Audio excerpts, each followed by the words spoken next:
नमस्कार सर। नमस्कार। बस बस फ्यू सेकंड्स में हम लोग स्टार्ट कर रहे हैं। रिकॉर्डिंग स्टार्ट हो गई आपकी फेसबुक।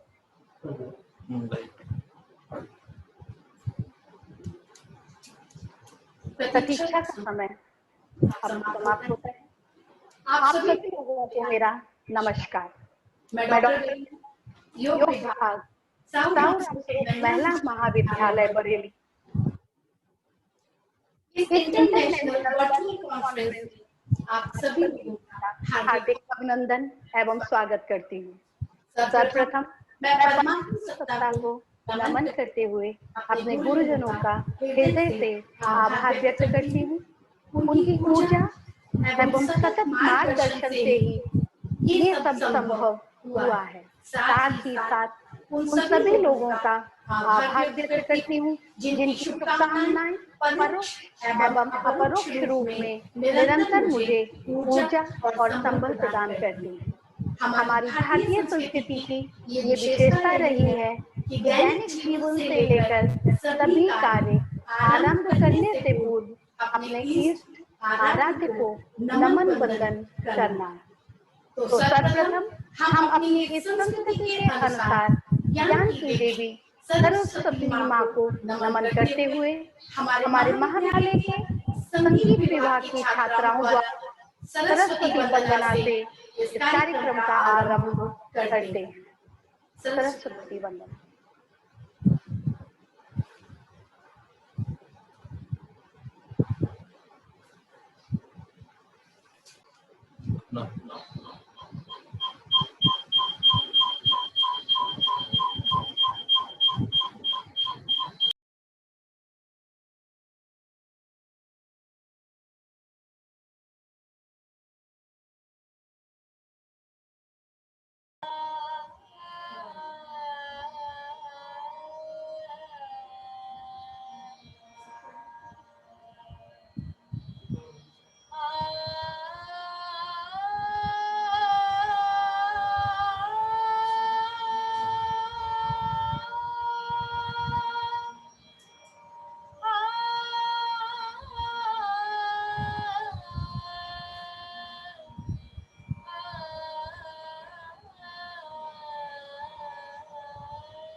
कर दिया।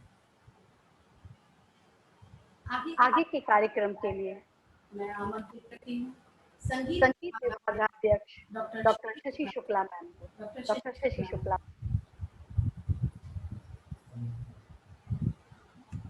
कर दिया।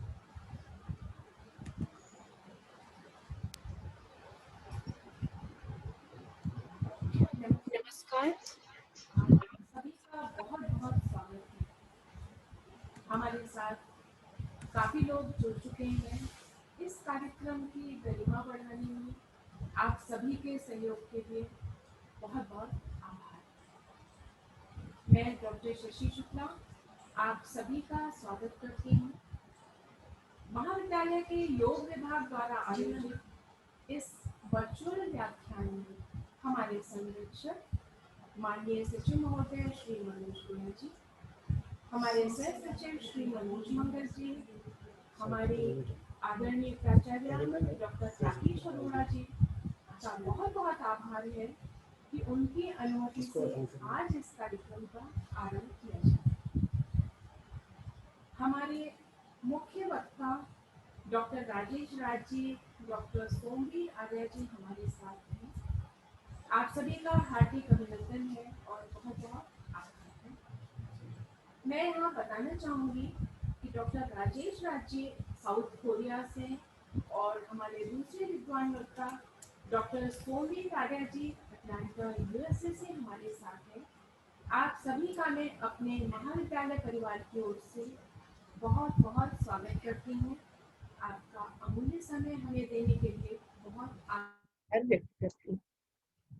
हम सभी आपके इस सारगर्भित व्याख्यान से लाभान्वित होंगे। इस कार्यक्रम में हमारी सभी शिक्षिका बहनें हमारे उत्साहवर्धन के लिए साथ हैं।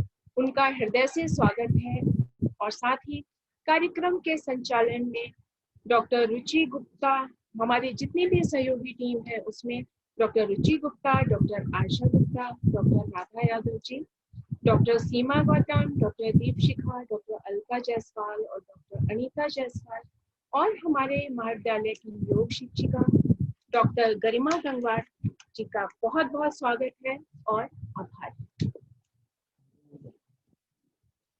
आज महाविद्यालय के योग विभाग द्वारा आयोजित इस अंतरराष्ट्रीय व्याख्यान का आयोजन किया जा रहा है। इस कोविड-19 की परिस्थितियों में सरकार द्वारा बनाई गई नीतियों का पालन करते हुए, डिस्टेंस मेंटेन करते हुए फिजिकल दूरी का पालन करना है, न कि सामाजिक दूरी का।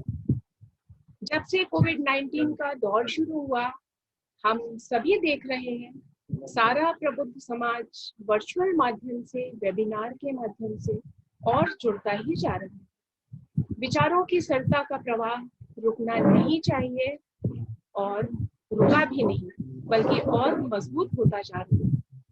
इससे अच्छा क्या उदाहरण होगा कि हम यहाँ बैठे साउथ कोरिया और यूएसए के विद्वानों के विचारों से लाभान्वित हो रहे हैं। चिंतन, मनन और सृजन का मौका कोई कोविड नहीं रोक सकता। मुझे हर्ष है, गर्व है कि इस कार्यक्रम में हमारे माननीय सचिव महोदय मनोज गोयल जी, हमारे सह सचिव श्री मनोज मंगल जी और हमारी प्राचार्य डॉक्टर राकेश अरोड़ा जी, सभी का मार्गदर्शन हमें प्राप्त है।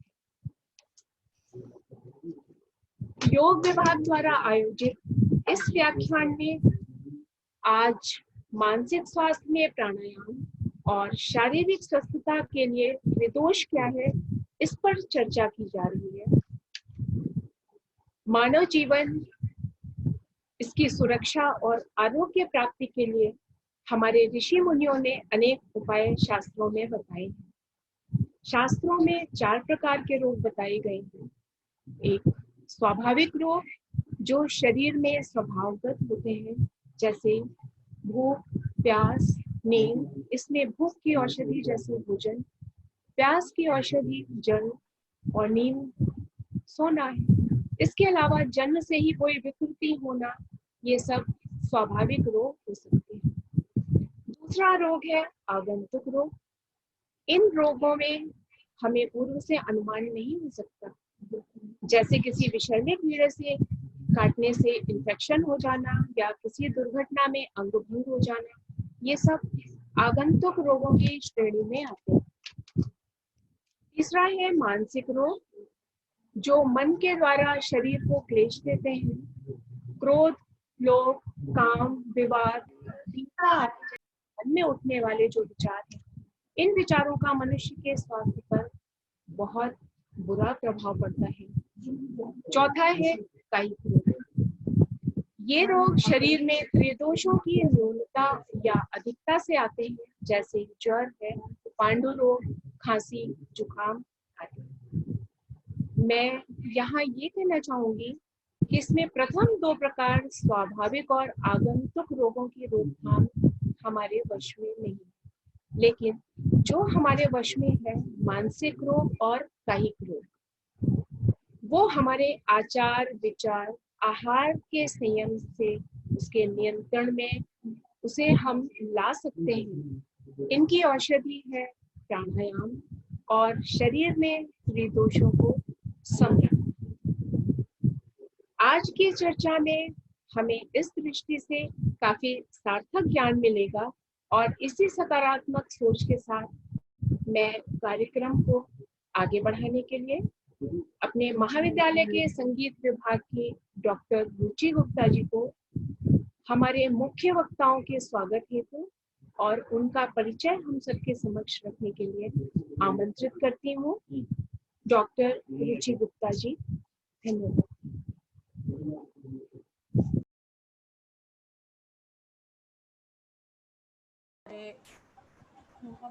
आज हमारे महाविद्यालय में आयोजित योग विषयक अंतर्राष्ट्रीय संगोष्ठी में हमारे पहले अतिथि विशेषज्ञ हैं डॉक्टर राजेश कुमार आचार्य राज जी। हमारे इस वेबिनार का विषय जितना सारगर्भित और गूढ़ है, इसकी सारी परतें खोलने के लिए तत्पर हैं डॉक्टर राज। आज वे अप्लाइड योगिक साइंस ऑफ त्रिदोष पर अपने अमूल्य विचारों से हमारा मार्गदर्शन करेंगे। विषय पर जाने से पहले हम जान लेते हैं डॉक्टर राजेश कुमार राज जी का संक्षिप्त परिचय। डॉक्टर राज 2012 से वोंगसेंग डिजिटल यूनिवर्सिटी इक्सेन साउथ कोरिया में योग और मेडिटेशन विभाग के प्रोफेसर पद पर कार्यरत हैं। पिछले 20 वर्षों से वे इंडियन माइथोलॉजी, फिलॉसफी, तंत्र, योग और होलिस्टिक हीलिंग के क्षेत्र में विशेष रूप से कार्य कर रहे हैं। विश्व के विभिन्न क्षेत्रों में आयोजित योग विज्ञान के विविध पक्षों से संबंधित लगभग 200 अंतर्राष्ट्रीय सेमिनार, वर्कशॉप्स, कॉन्फ्रेंसेस में आप भाग ले चुके हैं और हमारी विरासत को विश्व में प्रचार प्रसार कर अनवरत अतुलनीय योगदान कर रहे हैं। अब मैं आमंत्रित करती हूं और तहे दिल से महाविद्यालय परिवार की ओर से डॉक्टर राजेश कुमार राज जी का स्वागत करती हूं और आमंत्रित करती हूं कि वे अपने अमूल्य विचारों से हम सभी को मार्गदर्शित और ज्ञानवर्धन करें।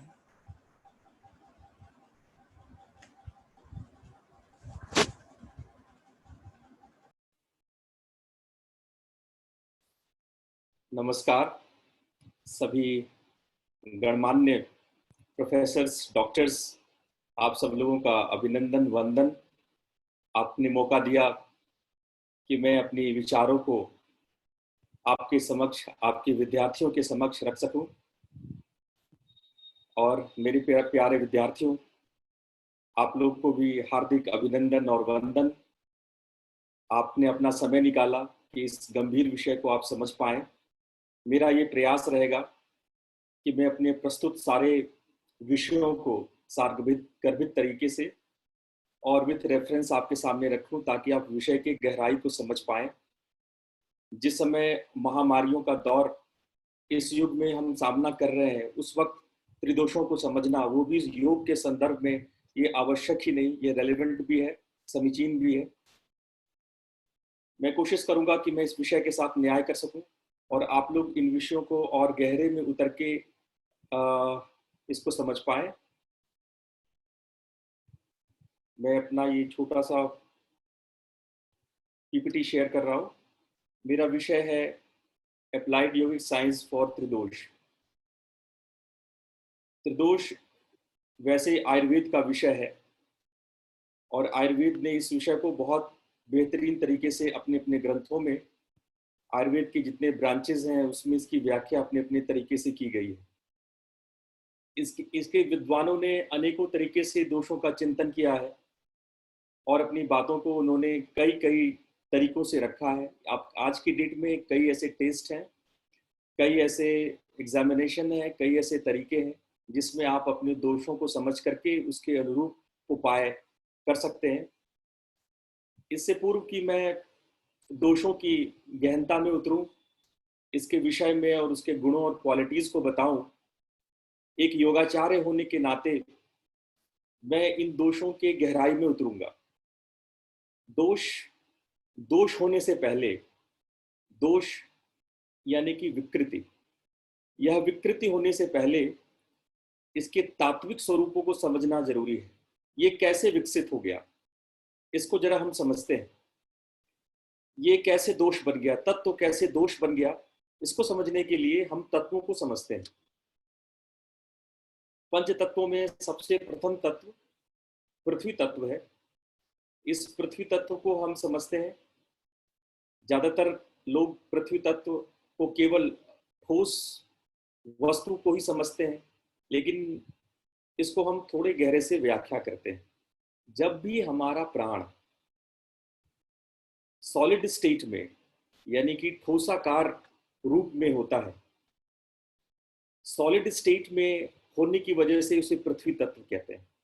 पृथ्वी तत्व का अर्थ, ये हमारा अर्थ या कोई आकार नहीं है, बल्कि ये स्टेट है। प्राण के 5 स्टेट माने जाते हैं। वैसे तो किसी भी सब्सटेंस के सामान्य रूप से 3 स्टेट होते हैं, सॉलिड, लिक्विड एंड गैस। अब धीरे धीरे साइंस ने प्लाज्मा और अनेक अन्य 14 और स्टेट को खोज निकाला है, पर मौलिक रूप से हम इसको solid state, liquid state and gas state के रूप में जानते हैं। लेकिन बहुत पहले से ही योग विज्ञानियों ने ये खोज निकाला था कि किसी भी सब्सटेंस के 5 स्टेट होते हैं और उसमें पहला स्टेट है सॉलिड स्टेट। कोई भी चीज जो सॉलिड स्टेट में हो वो अर्थ एलिमेंट है, जो लिक्विड स्टेट में है वो जल एलिमेंट है, और जो गैसेस एलिमेंट में है वो एयर एलिमेंट है। लेकिन इसके साथ साथ 2 स्टेट और भी हमारे शास्त्रों ने दिया, वो है fire element and space element. जो एनर्जी के स्टेट में है फायर एलिमेंट, एंड जो स्पेस आकाश के तत्व में है वो स्पेस एलिमेंट। तो let's start with the earth element. हम लोग अर्थ एलिमेंट से शुरू करते हैं। तो अर्थ, जिसको हम लोग पृथ्वी कहते हैं, ये कोई भी चीज जिसमें आकार हो, जिसमें भार हो, जिसमें डेंस हो और जो जड़ता के सिद्धांतों को, लॉ ऑफ इनर्शिया को फॉलो करता है, उसको पृथ्वी तत्व कहते हैं। लॉ ऑफ इनर्शिया क्या है? लॉ ऑफ इनर्शिया है कोई भी चीज जब हम मूव करती है या स्थिर रहती है तो उसको अपने स्टेट को चेंज करने में जड़ता महसूस होता है। वो स्वयं से बदलता नहीं है जब तक कि कोई बाहरी इन्फ्लुएंस उसको बदल ना दे। ये न्यूटन्स लॉ के अंतर्गत आता है। तो ये ऐसा माना जाता है कि हमारा मूलाधार चक्र इसका प्रतीक है। जो भी सॉलिड स्टेट हमारे भीतर में है, बाहर है, प्रकृति जो बाहर है, प्रकृति जो भीतर है, जिसे हम बने हैं, जिससे बाहर बना है, जो भी प्राण सॉलिड स्टेट में है, सब्सटेंस जो सॉलिड स्टेट में है, उसको हम लोग पृथ्वी तत्व कहते हैं। और उसका प्रतीकात्मक रूप हम लोग उसको मूलाधार चक्र के रूप में जानते हैं।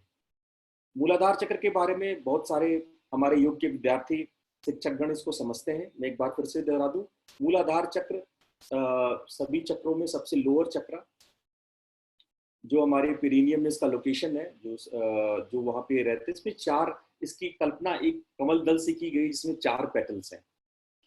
और इसका सेंस ऑर्गन्स नाक को माना गया है। जो घ्राण शक्ति है वो इसका इंद्रिय है। और एलिमेंट जिसकी आज हम लोग चर्चा कर रहे हैं वो अर्थ एलिमेंट है, पृथ्वी तत्व है। इसके लिए एक यंत्र की भी परिकल्पना की है जो स्क्वायर के रूप में है, जो चतुर्भुज है। और इसकी जो स्पंदन है, इसका जो वाइब्रेशन है, नाद है, वो लंग है। ये एक मूल रूप इस महाभूत के बारे में, मैं इस पृथ्वी तत्व के बारे में जिसका प्रतीकात्मक रूप मूलाधार चक्र में है, उस विषय में आपको मैं बता रहा हूँ। तत्वों को समझने के लिए उनके चक्रों को समझना, इसके मूल को समझना बहुत जरूरी है। और खासकर योग के विद्यार्थियों को जरूर समझना चाहिए कि इन चक्रों में सिंबॉलिक अर्थ में जिन चीजों को बताया गया है उसका गहरा संबंध है जब हम लोग आगे दोषों को समझेंगे। अगर हम इन चक्रों को ठीक ठीक समझ लेंगे तो दोषों को समझना तुलनात्मक सरल होगा और हम उसको अपने योग के अभ्यास में अप्लाई कर पाएंगे। उसको हम अगर किसी को थेरेपी दे रहे हैं, किसी को ट्रीटमेंट कर रहे हैं, या फिर हम योग से स्वास्थ्य की परिकल्पना कर रहे हैं, चाहे हम योग से अध्यात्म या अपनी एकाग्रता की यात्रा की ओर आगे बढ़ चले हैं, गहन ध्यान के रास्ते में बढ़ चले हैं, तो भी इन सब की जानकारी अत्यंत आवश्यक है। इस संबंध में मूलाधार चक्र के विषय में 2-4 बातें और भी है कि मूलाधार चक्र जो है एक इन्वर्टेड ट्रायंगल के रूप में अक्सर दिखाया जाता है। ये एक इन्वर्टेड ट्रायंगल के अंतर्गत इसके यंत्र को बनाया जाता है और ये परिकल्पना की जाती है कि इस इन्वर्टेड ट्रायंगल जो यहाँ आप बीच में, इस चित्र के बीच में आप छोटा सा इन्वर्टेड ट्रायंगल देख सकते हैं, लाल रंग का है, जिसके अंदर में एक शिवलिंग बनी हुई है। वो आप इस चित्र को गौर से देखें तो उसमें आपको दिख जाएगा। और ये प्रतीकात्मक होती है कुंडलिनी शक्ति की जो उसके भीतर में विद्यमान है। इसीलिए भीतर में एक शिवलिंग आपको दिख रहा होगा जिसमें कि एक सर्प लिपटा हुआ है और वो कुंडलिनी शक्ति का प्रतीक है। इसके बाद इसमें आप अलग अलग 3 प्रकार के डेटीज देख रहे हैं, 3 देवताओं को देख रहे हैं। और ये 3 देवता ब्रह्मा है, ब्रह्मा जो पूरे क्रिएटर है, जो पूरे जगत को जो सृष्टि करता है, जिन्होंने सृष्टि किया है। और आप गणेश को देख सकते हैं इसमें, और इसमें एक देवी नजर आ रही है जिनको हम लोग डाकनी शक्ति कहते हैं। इन सारी बातों को योग के विद्यार्थियों को समझना चाहिए कि इन सारे प्रतीकों का क्या अर्थ है। यहाँ पे एक हाथी का भी प्रतीक दिखाया गया जिसके 7 सूंड होते हैं। इनको दिखाया इसलिए गया है सिंबॉलिक वे में कि यहाँ से हम लोगों की यात्रा आरंभ होती है। हम इंसानों की यात्रा मूलाधार से शुरू होती है। वैसे तो मूलाधार चक्र के नीचे भी 7 चक्र हैं, अतल, वितल, सुतल, तलातल, रसातल, महातल, पाताल। इसके नीचे भी 7 चक्र हैं। हमारे आज्ञा चक्र के ऊपर भी 7 चक्र हैं। लेकिन यहाँ से लेकर के आज्ञा चक्र को हम लोग ह्यूमन चक्रास कहते हैं, मानवीय चक्र कहते हैं। जब तक हम लोग शरीर में होते हैं ये चक्र कहीं ना कहीं किसी न किसी रूप में अपना योगदान करते रहते हैं। और मूलाधार से नीचे और आज्ञा से ऊपर के चक्र लगभग डॉर्मेंट होते हैं, वो फंक्शन में नहीं होते हैं। आज्ञा से ऊपर के जो 7 चक्र हैं वो दैवीय होते हैं, उनको जागृत करने के बाद समाधि में उनके अनुभव होते हैं। और जो मूलाधार के नीचे चक्र है उसको पाश्विक चक्र कहते हैं, तिर्यक चक्र कहते हैं। वो पशुओं के चक्र हैं, वो पशुओं में जागृत होते हैं। और यदि मरने के समय अगर हमारे निचले के चक्र, मूलाधार के नीचे के चक्र जागृत हो जाए तो इस बात की संभावना होती है कि अगली योनि हमें पशु योनि मिले। इसीलिए हम लोगों को मूलाधार और मूलाधार से ऊपर की चक्र की यात्रा करनी चाहिए ताकि हम अगले जन्म में भी अपने मनुष्यता को बरकरार रखें। ये यात्रा हम लोग मूलाधार से शुरू करते हैं, श्री गणेश करते हैं, गणेश इसके प्रतीक है। और चूंकि ये पृथ्वी तत्व है, जो भार है, जो गुरुत्व है, जो जड़ता का प्रतिपादक है, इसीलिए इसको हाथी से दर्शाते हैं। डाकिनी शक्ति ये ऐसी शक्ति है जो हमारे भीतर जड़ता के सिद्धांत को, जड़ता की ताकत को बनाए रखती है। जड़ता की क्या ताकत है? अगर हम कोई चीज, हम किसी सॉलिड स्टेट में है तो वो स्टेट में बने रहते हैं। हम पानी की तरह बह नहीं जाते हैं, हवा की तरह उड़ नहीं जाते हैं। अपने स्टेट में बने रहना जो जड़ता की स्थिति है। यदि हम बह रहे हैं, मान लीजिए जैसे पृथ्वी सूर्य के चारों ओर चक्कर लगा रही है तो वो लगा रही हो, तब तक लगाती रहेगी जब तक कि बाहरी कोई इन्फ्लुएंस उसको डिस्टर्ब नहीं करता है। तो उसी प्रकार से ये डाकिनी शक्ति का काम है कि आप में वो स्थिरता कायम करना, आप में वो मेंटेनेंस रखना, ताकि जो कुछ आप स्टैब्लिश करना चाहते हैं वो प्रॉपरली आप स्टैब्लिश कर सकें। तो उससे आपके अंदर स्टैब्लिशमेंट के गुण आते हैं, स्टैब्लिशमेंट की शक्ति आती है, आपके अंदर बने रहने की ताकत आती है। हमारा जीवन बने रहे, हम मृत्यु को प्राप्त न हो, ये जो आपके अंदर की जिजीविषा है, जो ये आपके अंदर की अभिनिवेश है, ये बने रहे, इसका काम डाकिनी शक्ति करती है। डाकिनी शक्ति आपको हमेशा मरने से बचाए रखती है। इस वजह से ये 4 पेटल्स जो आपको दिख रहे हैं, ये 4 पेटल्स आहार, निद्रा, भय, मैथुन का है।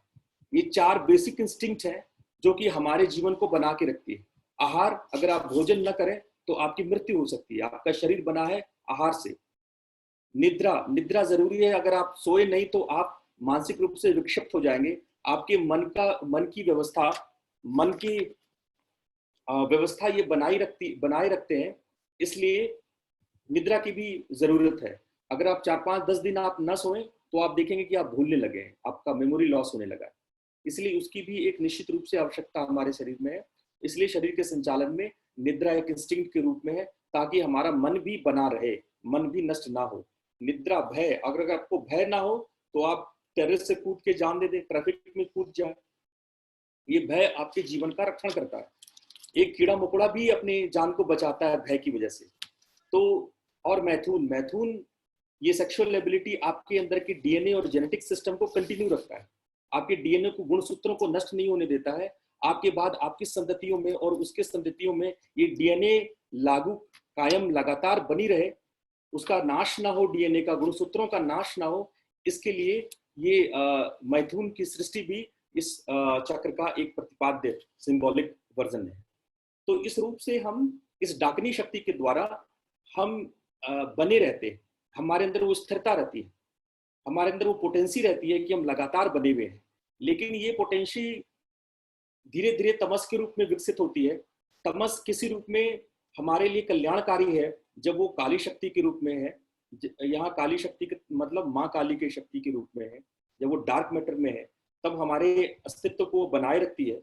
लेकिन अगर हम उस तमस का दुरुपयोग करने लगते हैं, हम उस तमस से हमारे अंदर विकृतियां आने लगती है, जब इस तमस की अधिकता होने लगती है तो हमारे अंदर लेथार्जी, आलस्य और इत्यादि दुर्गुणों का भी हम चर्चा करेंगे, इत्यादि दुर्गुणों का भी निर्माण होने लगता है। तो कहीं ना कहीं ये चक्र आपके सर्वाइवल इंस्टिंक्ट का एक सेंटर है। इसको हम लोग कह सकते हैं सेंटर ऑफ इंस्टिंक्ट। और आपके स्वभाव में जो सॉलिडिटी है, आपके स्वभाव में जो एस्टैब्लिशमेंट की इच्छा है, आप चाहते हैं कि हमारा जीवन स्थिर हो जाए। हम आज विद्यार्थी हैं, हमारा जीवन बिल्कुल एक शांत और स्थिर हो जाए, या हम कोई बिजनेस को एस्टैब्लिश कर दें।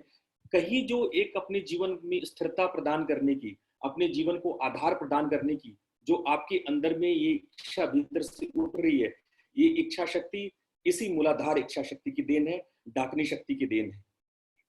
ये हमारे भीतर के काल का प्रतिपादक है। इसी मूलाधार शक्ति की वजह से टाइम और काल का पता लगता है। किसी भी चीज का आकार है क्योंकि टाइम है, और अगर कोई चीज आकार से बाहर चला जाए, अगर किसी चीज का कोई आकार अगर वो निराकार में प्रवेश कर दिया जाए तो समय भी नहीं रहेगा। समय की अवधारणा इसलिए है कि ये अलग अलग आकार है और परिवर्तन है। लॉ ऑफ इनर्शिया के विरुद्ध में जो परिवर्तन है, लॉ ऑफ इनर्शिया इसी परिवर्तन को रोके रखता है, इसीलिए काल के ऊपर पर्दा बनाए रखता है। हमारे अंदर नित्यत्व की भाव है, हम नित्य हैं, हम सदैव हैं, हम शाश्वत हैं।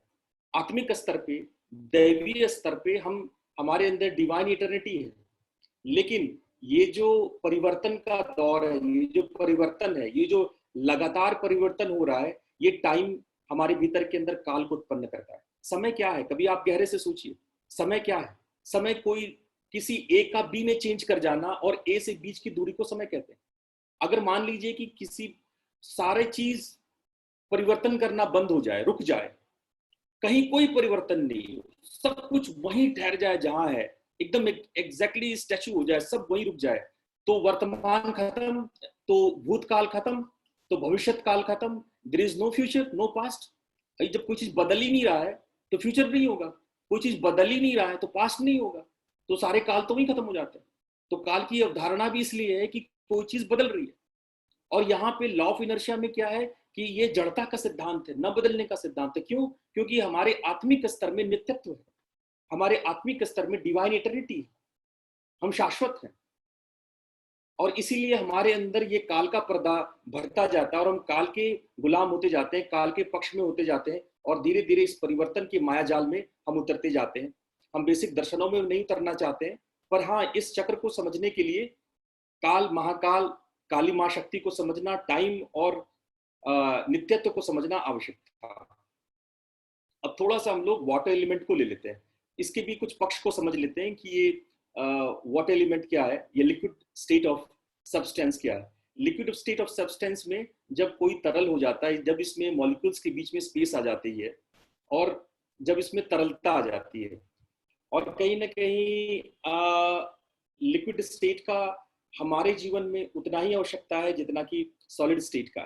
जैसे कि आप पानी को ग्लास में रखो तो पानी ग्लास का शक्ल ले लेती है, आप उसको बॉल में रखो, कटोरे में रखो तो वो कटोरे की शक्ल ले लेती है। तो पानी क्या है, वो एडजस्टमेंट का सिद्धांत है, एडजस्ट एंड एकोमोडेट। वो एकोमोडेट करती है पानी अपने आप को, जिस स्वरूप में डालो उस स्वरूप में ढल जाती है। वो सॉलिड स्टेट की तरह जिद्दी नहीं है, स्टबर्न नहीं है, उसमें लोच है, उसमें इलास्टिसिटी है, उसमें एकोमोडेशन है, उसमें अपने आप को कहीं भी बदल लेने की क्षमता है। और अगर आपके अंदर तरलता ना हो तो आप प्रकृति के मार से मारे जा सकते हो। आप अपने अस्तित्व को बचाने के लिए अपने अंदर एकोमोडेशन लाते हो, ऋतु के साथ अपने आप में बदलाव लाते हो, अपने आप में परिवर्तन लाते हो, ताकि आप सिचुएशन के साथ एकोमोडेट कर सको। इस चीज को हम इस सिंबॉलिक फॉर्म में समझते हैं। स्वादिष्ठान चक्र जो दूसरा चक्र है, जो आपस यानी जल तत्व का प्रतीक है, ये जल तत्व में ये 6 पेटल, एक कमल, इसकी कल्पना करी गई है, एक ऐसे 6 कमल दल, ऐसे कमल जिसके अंदर 6 दल है, 6 पंखुड़ियां हैं, और ये रीढ़ की हड्डी का सबसे निचला भाग है, जहां पूंछ, जानवरों की पूंछ, वैसे ही इंसान के भी अंदर जो लास्ट रीढ़ की हड्डी होती है, वहीं पर जहाँ पे लास्ट अपेंडिक्स होती है, वहीं पर ये इसका लोकेशन है। और इसका सेंस ऑर्गन्स आपका जीभ है, स्वाद इसका तन्मात्रा है, और जो इसका बेसिक महाभूत है वो जल है। और इसके जो यंत्र बनाए जाते हैं वो सर्किल या अर्धचंद्राकार, इस विषय में भी हम आगे चर्चा करेंगे। तो ये इसका यंत्र है, और इसका जो स्पंदन है, जो इसका वाइब्रेशन है, वो वंग है। अब इस स्वादिष्ठान चक्र में भी आप 3 तरह के जानवर को देख रहे हैं। एक तो 3 तरह के सिंबल्स को देख रहे हैं। इसमें एक जानवर है, मगरमच्छ है, एक भगवान विष्णु है, और एक राकिनी शक्ति है। इसको हम लोग चाकनी भी कहते हैं। राकिनी और चाकनी एक ही है। राकिनी शक्ति है जिनके दो मुख हैं, 2 हेड है इनका। और इस राकिनी शक्ति के विषय में मैं पहले बताऊं, उससे पहले मैं मगर के बारे में बता दूं। ये मगरमच्छ, ये प्रतीक है जल तत्व का। जल तत्व का प्रतीक मगरमच्छ है, क्योंकि जल में सबसे ताकतवर जीव मगरमच्छ को माना जाता है। जल का सम्राट मगरमच्छ को माना जाता है। इसीलिए ये ग्रीन कलर का, हरे कलर का मगरमच्छ इसका प्रतीक है, क्योंकि ये जल को ताकतवर सिंबॉलिक रूप दिया गया है। इसका सिंबॉलिक टोकन एक मगरमच्छ के रूप में दिया गया है।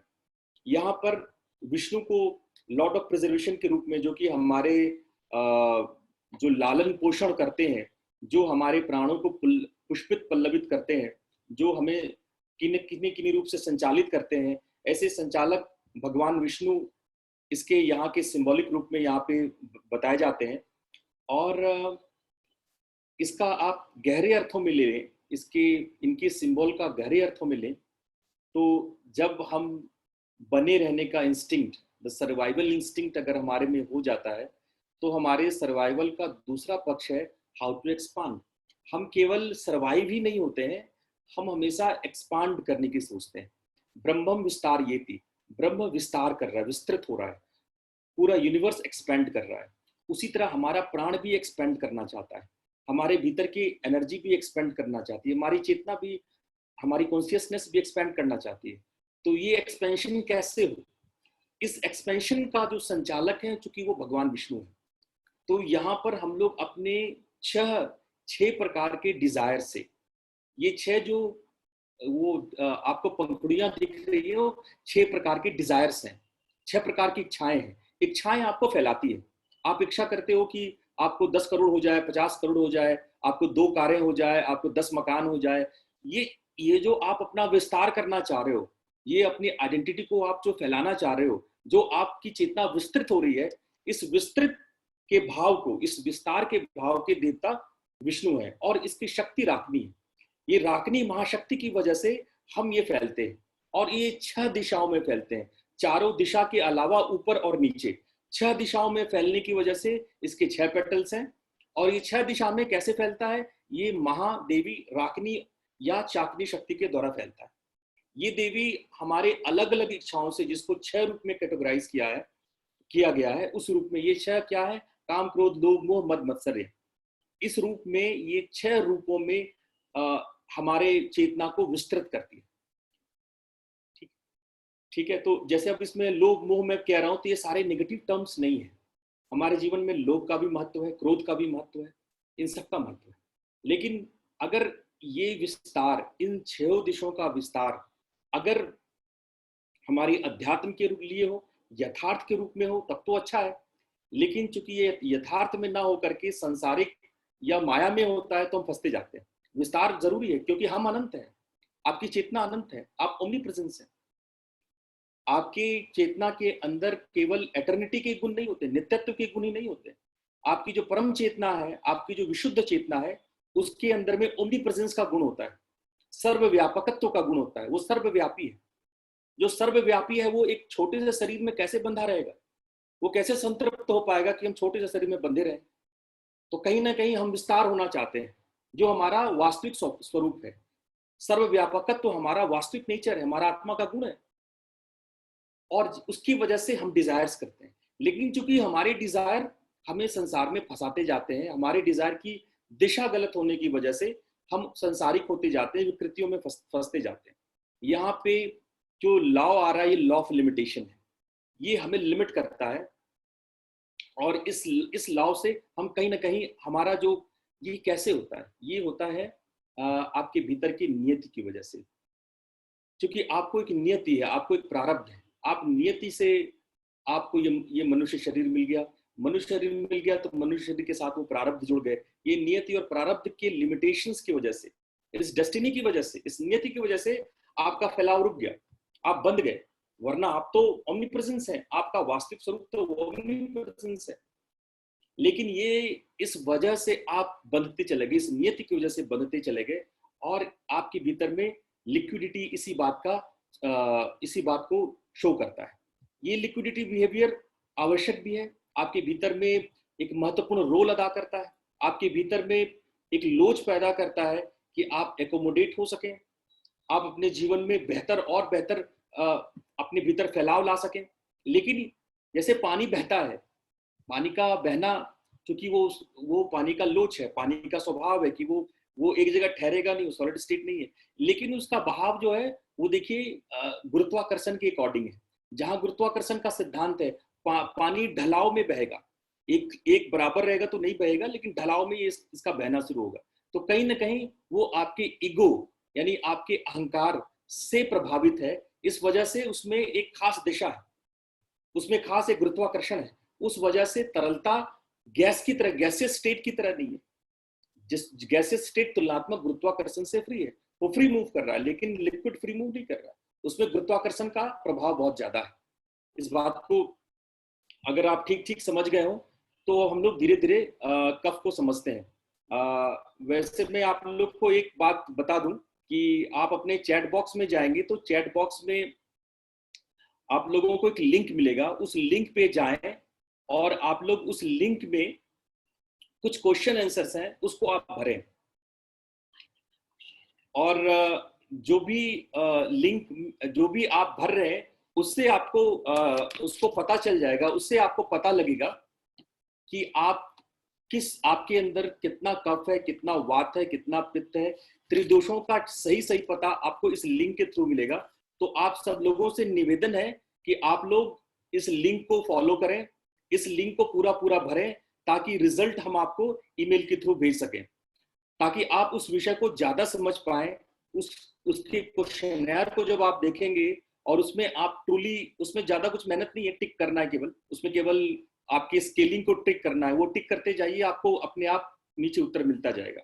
खैर चलिए, तो आप साथ साथ मेरे लेक्चर के साथ साथ आप ये फॉर्म भी भरते रहें, आप इस टेस्ट को भी, इस एग्जामिनेशन को भी आप साथ साथ करते रहें, सेल्फ एग्जामिन भी आप साथ साथ करते रहें। तो ये कफ अब जब अर्थ एलिमेंट और वाटर एलिमेंट में विकृतियां होने लगती है, ये तात्विक विवेचना आप समझने के बाद इसकी विकृति को समझें। जब इसके अंदर में विकृति होने लगती है तो हमारे अंदर जो दोष उत्पन्न होता है उसको कहते हैं कफ दोष। कफ दोष की उत्पत्ति इन्हीं तत्वों की विकृतियों से होता है। ये जो पृथ्वी तत्व मूल रूप से तमस है, और जो स्वादिष्ठान चक्र है वो मूल रूप से जो जल तत्व है वो तमस और रजस का मिक्सर है। सो तमस और रजस, तो इस कफ में तमस और रजस के गुण होते हैं। मूल रूप से ये तामसिक केंद्र है। इसको हम लोग थोड़ा और अच्छे से समझते हैं। यहाँ पर हमने चरक संहिता से ये लिया है, और सुश्रुत जिसमें चरक के 27वें और सुश्रुत के 127वें श्लोक का ये प्रमाण लेते, रेफरेंस लेते हुए हमने इसको आपके सामने ये बात रखी है कि हमारे भीतर ये कफ जो है, ये दोष हमारे भीतर ओजस और बल को उत्पन्न करता है। तो आप ये ना समझें कि तमस केंद्र केवल हमारे अंदर विकार पैदा करता है, लेकिन तमस की विकृति जो कफ के रूप में है, तमस की विकृति जो दोष के रूप में है, पृथ्वी और जल की विकृति जो दोष के रूप में है, वो हमारे भीतर बल को उत्पन्न करता है, हमारे भीतर को ओजस को उत्पन्न करता है जब वो नॉर्मल स्टेट में हो। ये जितना विकृत, ये कफ जितना विकृत होता जाएगा, हमारा बल उतना ही क्षीण होता जाएगा, हमारा ओजस उतना ही विकृत होता जाएगा, उतना ही रेतस में बदलता जाएगा। रेतस को ओजस में बदलने का एक ही तरीका है, जब आपके भीतर में अपने कफ प्रवृत्ति को कम करें या तामसिक प्रवृत्ति को कम करेंगे तो धीरे धीरे आपका रेतस ओजस में बदलता जाएगा।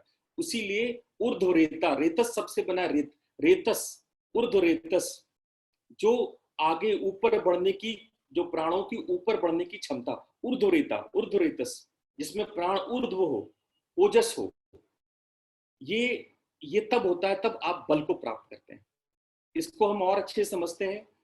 आपके भीतर में कफ क्या प्रदान करता है, आपके भीतर में एक कॉम्पैक्टनेस, एक सघनता, जो अभी हम लोगों ने पृथ्वी तत्व में देखा था। पृथ्वी तत्व का ये गुण, यहाँ पृथ्वी तत्व का सीधा सीधा गुण आ रहा है, उसमें सघनता होता है, कॉम्पैक्टनेस होता है, सॉलिडिटी होती है, स्टेबिलिटी होती है, स्थिरता होती है उसमें। ये प्रकृति है इंसान की, सघनता, स्थिरता, विरिलिटी, हिम्मत। ऐसा आदमी के अंदर हिम्मत होता है, साहस होता है, इम्यूनिटी होती है, रोग प्रतिरोधक शक्ति होती है। तो ये दोष जितना कम होगा, कफ दोष जितना कम होगा, उतना ज्यादा आपके अंदर इम्यूनिटी होगी। कफ दोष जितना विकृत होगा उतनी इम्यूनिटी कमजोर होगी आपको। देखिए, जो बीमारियां कफ दोष से रिलेटेड है वो कहीं ना कहीं आपके इम्यूनिटी शक्ति के कमजोर के होने से है। अगर आपकी इम्यूनिटी शक्ति कम बनी हुई है, कि रोग प्रतिरोधक क्षमता बढ़ी हुई है, तो कभी कोई कफ डिजीज नहीं होगा। कफ डिजीज का होने का मतलब ही है, कफ दोष होने का मतलब ही है कि आप इम्यूनिटी आपकी गिर रही है, और ये इम्यूनिटी आपके दोष को बैलेंस रखती है। और सबसे इंपॉर्टेंट बात है, इसके अंदर रेसिस्टेंस, प्रतिरोध की क्षमता है। हमारे भीतर बहुत सारी ऐसी चीजें हैं जिसके लिए रेसिस्टेंट की जरूरत है। बहुत सारे माइक्रोब्स हैं, बहुत सारे घातक कीटाणु विषाणु हैं जो, या हमारे कैटाबोलिज्म, एनाबोलिज्म में भी बहुत सारे फंक्शन है जहां यही रेसिस्टेंस का यूज है। ये रेसिस्टेंस ना हो तो वो फंक्शन ना करे, वो प्रॉपरली फंक्शन ना करे। इसको हम लोग थोड़ा सा और आगे समझते हैं। जो इसकी फिजिकल जो कैरेक्टरिस्टिक है, जिसके अंदर में कफ की प्रवृत्ति होती है, वो मूलतः बड़े स्ट्रांग होते हैं, और कई बार वो ओवरवेट होते हैं, और बहुत आसानी से वो अपना वेट बढ़ा लेते हैं। कहते हैं ना कि कुछ लोग जो है वो इतना भोजन करने के बाद भी लिक्सिक होते हैं, और कुछ लोग घी को सूंघ भी लेते हैं। वो खाना खाते नहीं, केवल सूंघ लेते हैं घी को, तो वो फैल जाते हैं। तो ये कफ की प्रवृत्ति है। ये बहुत जल्दी आपके अंदर वेट को पुट ऑन करता है, और इनका डाइजेशन बहुत रेगुलर होता है। इनके बाल बड़े अच्छे होते हैं, बड़े थिक होते हैं, बड़े मजबूत बाल होते हैं। इनके फिंगर नेल्स, जो इनकी नाखून है, ये स्ट्रांग होते हैं। और ये गहरा सोने वाले लोग हैं, बहुत गहरा सोते हैं, एकदम 7-8 घंटे डीप सोते हैं। इनकी मेमोरी बहुत अच्छी होती है, खासकर लॉन्ग टर्म मेमोरी इनकी बहुत अच्छी होती है। लेकिन ये थोड़े धीमे होते हैं, ये स्लो मूवमेंट वाले होते हैं। इनके काम बड़े धीमे धीमे, धीरे धीरे रे मना धीरे सब कुछ होए, ये वाली फिलॉसफी पे चलते हैं। लेकिन ये अगर आप इनके कैरेक्टर पे जाओगे, इनके इनर नेचर पे जाओगे, तो ये लोग बहुत लॉयल हैं, बहुत काम है, बैलेंस्ड है, जेंटल है, और इनके पास इनका इंड्योरेंस, बहुत धैर्य भी है। लेकिन इसमें जो एक कमी आती है, टेंड टू लेथार्जी, ये आलसी की ओर है, ये बड़े जल्दी आलसी हो सकते हैं। इनको जरा सा सुख सुविधा मिलता है, इनको जरा सा सहायता मिलता है, ये आलसी हो जाते हैं, बड़े जल्दी कामचोर हो जाते हैं। ये इनको बदलना बड़ा मुश्किल है, स्टबर्न हो जाते हैं, ये जिद पकड़ लेते हैं, ये अपनी तरीके से दुनिया देखना चाहते हैं। एक बार इन्होंने जो सोच लिया वो सोच ही लिया, उनको बदलना बड़ा मुश्किल हो जाता है। तो उसमें बहुत जल्दी ये जड़ता का सिद्धांत काम करता है। अगर हम इसके शब्दों में जाएं कि कहाँ से चरक के किन शब्दों में लिया गया, तो गुरु, मंद, हिम, स्निग्ध, श्लेषणा, मृदु, संद्र और अविल, इस प्रकार से इन्होंने चरक और सुश्रुत दोनों के से श्लोकों से हमने लिया कि ये इनमें हैवीनेस होती है। और केवल ये आपके स्वभाव में नहीं, अगर आप किसी खाने के तासीर को देखो तो भी पता चलता है कि किसमें कफ ज्यादा है, किससे वात बढ़ सकता है, किससे पित्त बढ़ सकता है, उसकी तासीर से भी आप समझ सकते हो। Heavy, slow, cool, slimy, soft, static, cloudy, ये आपको कहीं ना कहीं उसके तासीर के बारे में या आपकी क्वालिटी के बारे में, कि कफ की क्वालिटी ये शो करता है। अब ये बता दूं कि ये 5 प्रकार के होते हैं, जो ये कफज होते हैं वो 5 प्रकार के होते हैं। तर्पक, बोधक, अवलंबक, क्लेदक और श्लेषक, ये 5 प्रकार के होते हैं। अब तर्पक के बारे में बता दें, जो हमारे ब्रेन में 2 ग्रे मैटर और व्हाइट मैटर, हमारे ब्रेन के अंदर 2 मैटर्स बेसिकली होते हैं जो हमारे सारे न्यूरल फंक्शंस को न्यूरोट्रांसमीटर्स को फंक्शन करते हैं। उसमें जो व्हाइट मैटर है, जो मेलिन सीड्स है, वो तर्पक होता है, और ये बहुत महत्वपूर्ण अंग है ब्रेन का। मतलब आप कफ को, ज्यादातर लोग केवल म्यूकस ले लेते हैं, नहीं नहीं, ये म्यूकस नहीं है केवल, ये ब्रेन का व्हाइट मैटर है।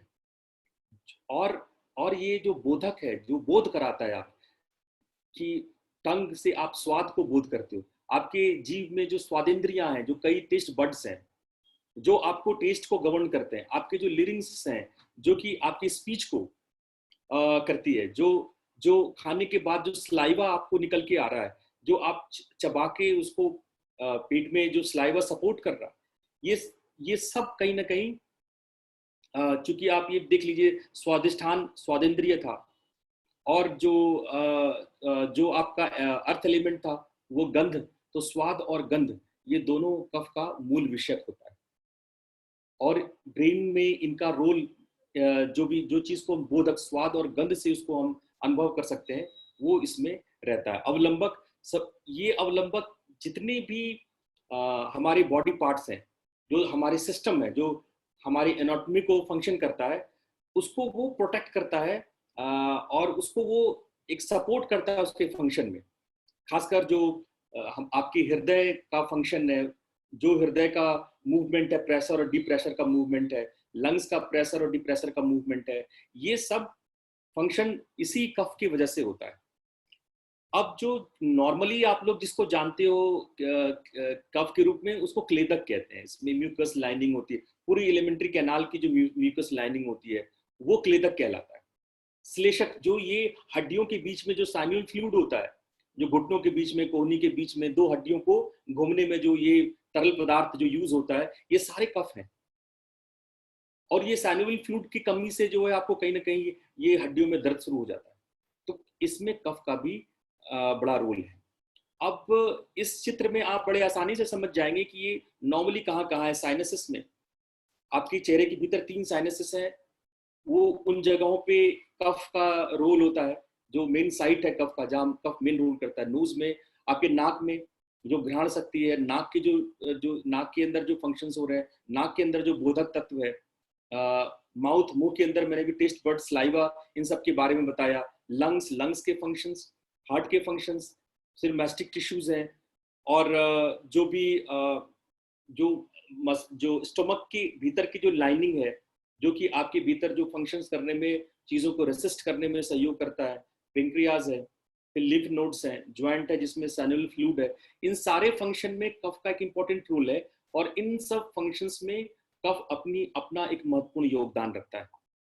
अब हम लोग आते हैं कि डिसऑर्डर्स में दोष कहाँ पे, जो बहुत ज्यादा कफ विकृत होने लगता है, तो ऐसे लोगों को मोटापे के शिकार होने लगते हैं, ये ऑब्वियस में ओबेसिटी में आप साधारण रूप से आदमी आलसी होने लगता है और काम से बचने लगता है, उसके अंदर जड़ता आने लगती है, लैक ऑफ मोटिवेशन, उनके अंदर मोटिवेशन की कोई चीज़ बदल दें, कोई चीज़ कर लें, कहीं ना कहीं वो एक लैक ऑफ मोटिवेशन आने लगता है, उनके अंदर कोई चीज़ को करने की इच्छा कम होने लगती है, वो डाउन होने लगती है। और कहीं ना कहीं आपके अंदर जो जितने भी प्राणवाहिनी नाड़ी है उसमें भी अवरोधक के रूप में कफ सामने आने लगता है, जो बाद में चल के डायबिटीज और कई प्रकार की ट्यूमर्स को उत्पन्न करता है। ट्यूमर के विशेष कारणों में कफ एक महत्वपूर्ण कारण है, ट्यूमर्स का और डायबिटीज का भी। और विशेष रूप से ये जो सर्दी जुकाम इत्यादि बीमारियां हैं ये मूल रूप से कफ जनित ही है। इसीलिए कोरोना काल में भी सबसे ज्यादा आयुर्वेदाचार्यों ने जो प्रयोग किया है वो कफ पे ही प्रयोग किया है। अब इनको बैलेंस करने के लिए क्या चाहिए, तो कफ जो है कहीं ना कहीं आप बहुत गौर से देखेंगे तो आपके अंदर घृणा, आपके अंदर लालच, आपके अंदर मोह, ये सब बढ़ जाता है। क्योंकि मैंने अभी बताया कि ये जो स्वादिष्ठान के जो 6 पेटल्स हैं वो क्या है, वो लोभ क्रोध काम क्रोध लोभ मोह मद मत्सर है। ये इनकी अधिकता होने से आपके अंदर में कफ बढ़ जाएगा। आप जितने अंदर कामुक होगे, आपके अंदर जितने लोभ, आप जितने लोभी होगे, जितने मोही होगे, आपके अंदर जितना घमंड आएगा, आप देखोगे कि आपके अंदर लोगों के प्रति जितना अटैचमेंट बढ़ता जाएगा, आप देखोगे कि उतना ही कफ का इम्बैलेंस बढ़ता जाएगा। लेकिन इसके ठीक विपरीत जब आपके अंदर में वास्तविक प्रेम, जो रियल प्रेम, करुणा, आपके अंदर जो है शांति, आपके अंदर सेरेनिटी, ये सब भाव आता है, सेरेनिटी आता है, तो कहीं ना कहीं धीरे धीरे कफ जो है ये बैलेंस होने लगता है। तो बैलेंस करने के लिए कफ बड़ा सरल है कि आप रेगुलर एक्सरसाइजेस करो और थोड़ा गर्म खाना खाओ, थोड़ा ड्राई और थोड़ा लाइट फूड खाओ, है ना, और थोड़ा कम मिर्च मसाला थोड़ा कम रहे तो ज्यादा बेहतर है। और बहुत ज्यादा नहीं सोना चाहिए। वैसे आपको जब कफ दोष होगा तो सोने का बहुत मन करेगा, लेकिन सोना नहीं चाहिए। खासकर ये जो आफ्टरनून नैप होता है, जो दोपहर में सोने की आदत होती है, आफ्टरनून में सोने की आदत होती है, कफ दोष वालों को तो बिल्कुल भी नहीं सोना चाहिए। उनको एक्टिव रहना चाहिए, कुछ ना कुछ करते रहना चाहिए। तो अपने आप देखोगे कि आपका कफ बैलेंस, बिना किसी दवा का, बिना किसी औषध का, अपने आप को एक्टिव रखो, देखो कुछ ना कुछ आपके कफ जो है वो बैलेंस में लगे। लेकिन बाकी योगाचार्यों ने भी कई सारे पोस्चर्स दिए, खासकर सूर्य नमस्कार। सूर्य नमस्कार बहुत अच्छा माना जाता है। अगर आप कफ से दोषी हो, कफ दोष से पीड़ित हो, तो आपको नित्य सूर्य नमस्कार करना चाहिए। अगर आप 12 राउंड सूर्य नमस्कार रोज करते हो तो कभी कफ दोष नहीं होगा। लेकिन इसके अलावा और भी कई आसन है, जैसे उष्ट्रासन है, सेतु बंधासन है। ये आपके जो योगा टीचर्स हैं वो बहुत अच्छे से आपको सिखाते होंगे। मैं डॉक्टर गरिमा को बहुत धन्यवाद दूंगा कि आपने जरूर इन सब आसनों से हमारे विद्यार्थियों को बहुत अच्छे से प्रवीण कर दिया होगा। और आइडियली हम उम्मीद करते हैं कि खासकर योग के विद्यार्थियों को कफ दोष तो नहीं होता होगा, क्योंकि ये नियमित जो व्यायाम योगाभ्यास करते हैं उनको कभी भी कफ दोष नहीं होता है। और अगर फिर भी हो जाए तो आप भस्त्रिका प्राणायाम करो। चलो अभी तो गर्मी पड़ रही है, गर्मी में आप ना भी करो, पर जब आप ठंडे में, जब थोड़ा मौसम ठीक हो जाए, थोड़ा ठंड आने लगे, अक्टूबर नवंबर से लेकर के मार्च तक जम करके भस्त्रिका करो। खूब दबा के भस्त्रिका करोगे तो कहीं कोई कफ दोष, कभी कोई सर्दी जुकाम बीमारी, कोरोना, ऐसा कुछ नहीं होना। तो भस्त्रिका प्राणायाम इसके लिए बहुत बेहतरीन है। और कुछ मेडिटेशन करना चाहते हो तो वॉकिंग मेडिटेशन करो। वॉकिंग मेडिटेशन में बहुत अच्छा एक जो जैन बुद्धिज्म में वॉकिंग मेडिटेशन होता है, बौद्धों का जो मेडिटेशन होते हैं, वॉकिंग मेडिटेशन, ठीक है, कायानुपश्यना, ये सब प्रैक्टिस आप करोगे तो कहीं ना कहीं आपके भीतर में कफ बैलेंस होगा और धीरे धीरे आपकी चेतना प्रवृत्त होगी। चलिए अब हम लोग दूसरे उम्मीद कर रहे हैं कि आप लोग ये फॉर्म साथ साथ भर रहे होंगे। आप साथ साथ फॉर्म को भर देंगे तो मैं रिजल्ट मैं अभी दे दूंगा, वरना अगर हमारे पास सारे लोगों का नहीं पहुंचेगा तो मैं रिजल्ट बाद में भी कर दूंगा। अब अग्नि को ले लें, ये अग्नि तत्व, ये 2 तत्वों के बाद ये अग्नि तत्व का बहुत महत्वपूर्ण स्थान है। बहुत समय तक हमारे वैज्ञानिकों को अग्नि समझ में नहीं आई थी, और हमारे ऋषियों ने पहले ही तय कर लिया था कि सभी सब्सटेंस का, अगर वो सॉलिड स्टेट में है, लिक्विड स्टेट में है, तो एनर्जी स्टेट में भी हो सकते हैं, अग्नि के स्टेट में भी हो सकते हैं। हर एक सब्सटेंस अग्नि के स्टेट में हो सकता है। और ये अग्नि स्टेट कहीं ना कहीं हमारे भीतर में एक आकार को उत्पन्न करता है। अगर अग्नि स्टेट, अगर ये अग्नि तत्व ना होता तो आकार ना होता, रूप ना होता, कोई रंग ना होता। तो रंग और रूप ये कहीं ना कहीं अग्नि तत्व से हमें मिलता है। इस अग्नि तत्व को समझने के लिए हम लोग थोड़ा गहरे में उतरते हैं और थोड़ा सा हम लोग मणिपुर चक्र को और गहराई से समझते हैं। मणिपुर चक्र जिसमें कि 10 पेटल होते हैं, ऐसा कमल जिसमें कि 10 पेटल हो। और ये 10 पेटल क्या है पता है? ये 10 पेटल आपके 10 प्रकार के एक्शन है, 10 कर्म। हम अपने जीवन में 10 प्रकार के कर्म करते हैं, इसको कैटेगराइज कर लो तो 10 प्रकार के कर्म। गीता के अध्याय 3 और अध्याय 4 में आप जाओगे तो यज्ञों का वर्णन है और उसमें 10 प्रकार के यज्ञों का वर्णन है। यज्ञ का मतलब क्या? कर्म, एक्शन। हम अपने जीवन में 10 प्रकार के कर्म करते हैं, 10 प्रकार के यज्ञ करते हैं और इन 10 कर्मों में कहीं ना कहीं आप सारे एक्शन, सारे मूवमेंट्स को आप इंडिकेट करते हो, ठीक है। और ये इसका लोकेशन जो है वो नाभि के पीछे जो रीढ़ की हड्डी है वहां पे है। और इसका जो सेंस ऑर्गन्स है वो आंख है और सेंस उसका जो दृश्य भाव है, दृष्टि भाव है वो है। और जो इसका महाभूत है वो अग्नि तत्व है। इसका शेप, इसका जो यंत्र है वो ट्रायंगल, एक इन्वर्टेड ट्रायंगल के रूप में, एक समानांतर त्रिभुज के रूप में आता है। और इसका जो स्पंदन है वो रंग है। अगर आप इस मणिपुर को थोड़ा सा और क्लोज से देखोगे तो यहाँ पर भी एक 3 सिंबल है। ऐसे इसमें भगवान शिव को वृद्ध रूप में दिखाया गया है। इसको वृद्ध रुद्र कहते हैं। वृद्ध रुद्र इस बात का प्रचायक है कि यहाँ पे शिव या रुद्र अपने वृद्धावस्था में, वृद्धावस्था अवस्था में यहाँ पे चेतना स्लो थी, यानी चेतना वृद्ध है। वृद्ध का मतलब होता है कि वो बहुत कम गतिमान है। चेतना अपने युवा अवस्था में अपने पूरे जोश खरोश में चेतना नहीं है, यानी चेतना वृद्धावस्था में है।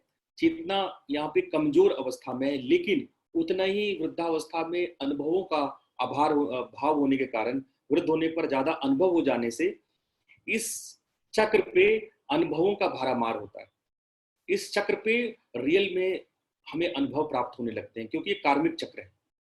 अच्छा, इसमें जो भेड़ का जो वो सिंबल बना हुआ है, ये भेड़ शो करता है कि आप लगातार युद्ध रत हैं, मतलब आप लगातार सिचुएशन से लड़ते हैं, आप हारते थकते नहीं है, लगातार एक्शन में रहते हैं। एक भेड़ लगा रहता है। आप कभी 2 भेड़ों की लड़ाई देखें तो सिंग से सिंग लड़ाता रहेगा, अपना सर से सर लड़ाता रहेगा, लड़ाता ही जाएगा, लड़ाता ही जाएगा। वो हरेगा, वो बैठेगा नहीं। जब भी आप भेड़ के सामने कर दो, भेड़ अपना सर आपके से भिड़ा देगा और भिड़ाता ही रहेगा, भिड़ाता ही रहेगा। तो भी ये पीछे नहीं हटते। ये सेंटर ऑफ एक्शन है, कहीं ना कहीं centre of theory of dynamism है। ये गतिशीलता का सिद्धांत है। और इसके अंदर जो एक शक्ति है, जो जिसके चतुर्मुखी, ये 4 मुख वाली लाकिनी शक्ति है, ये बहुत महत्वपूर्ण है। यही लाकिनी शक्ति आपके भीतर में गति पैदा करती है। ये जो महादेवी है, ये जो शक्ति है, ये आपके भीतर में नाना प्रकार के गतियों को पैदा करती है, मूवमेंट को पैदा करती है। और कई बार इसी लाकिनी शक्ति को रजस कहते हैं, रजस गुण कहते हैं।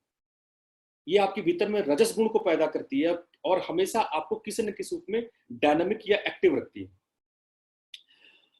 इसीलिए इसको सेंटर ऑफ एक्शन कहते हैं। और ये जो स्टेट, जो सॉलिड, जो हमारे अंदर प्राण का जो स्टेट होता है, वो एनर्जी स्टेट में रहता है। वो ऊर्जा के स्टेट में होने के कारण इसको अग्नि तत्व कहते हैं। ये इसमें सारे लॉ ऑफ मोशन लगते हैं। जितने भी मोशन के लॉ हैं, काइनेमेटिक्स के सिद्धांत हैं, और जितने भी गतिशीलता के सिद्धांत हैं, इसमें होते हैं। और कहीं ना कहीं ऐसे जो भी आर्ट है। अच्छा, आप अग्नि को जरा गौर से देखना। अग्नि को देख के भी बहुत सारे गुण पता लगता है। अग्नि बहुत नियमित, हमेशा ऊपर क्यों रहता है? अग्नि की जो शिखा है वो हमेशा ऊपर क्यों रहती है? कहीं ना कहीं अग्नि वाले हमेशा अपने कल्याण के लिए अपने कल्याण के लिए ऊपर चढ़ते रहते हैं। वो ऊर्ध्वमुखी होते हैं।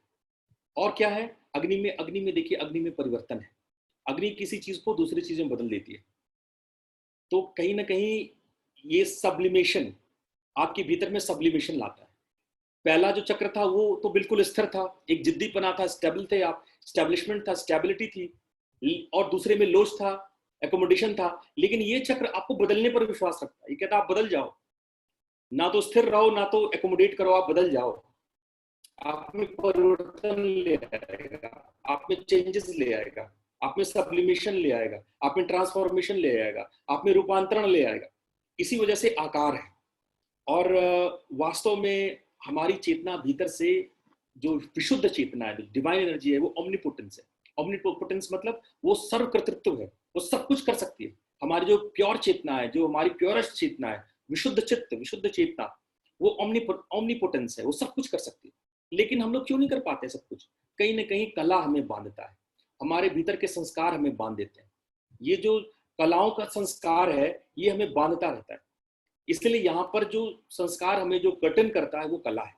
हमारे भीतर कई संस्कारों की कला है, कई संस्कारों के आर्ट हैं, जो हमने अपने लिविंग, अपनी लाइफ स्टाइल से डेवलप करी है, वो हमें बांधे रखता है। इस वजह से हम ओमनीपोटेंट ना होकर के हम लोग घट करके एक कमजोर मनुष्य बन जाते हैं।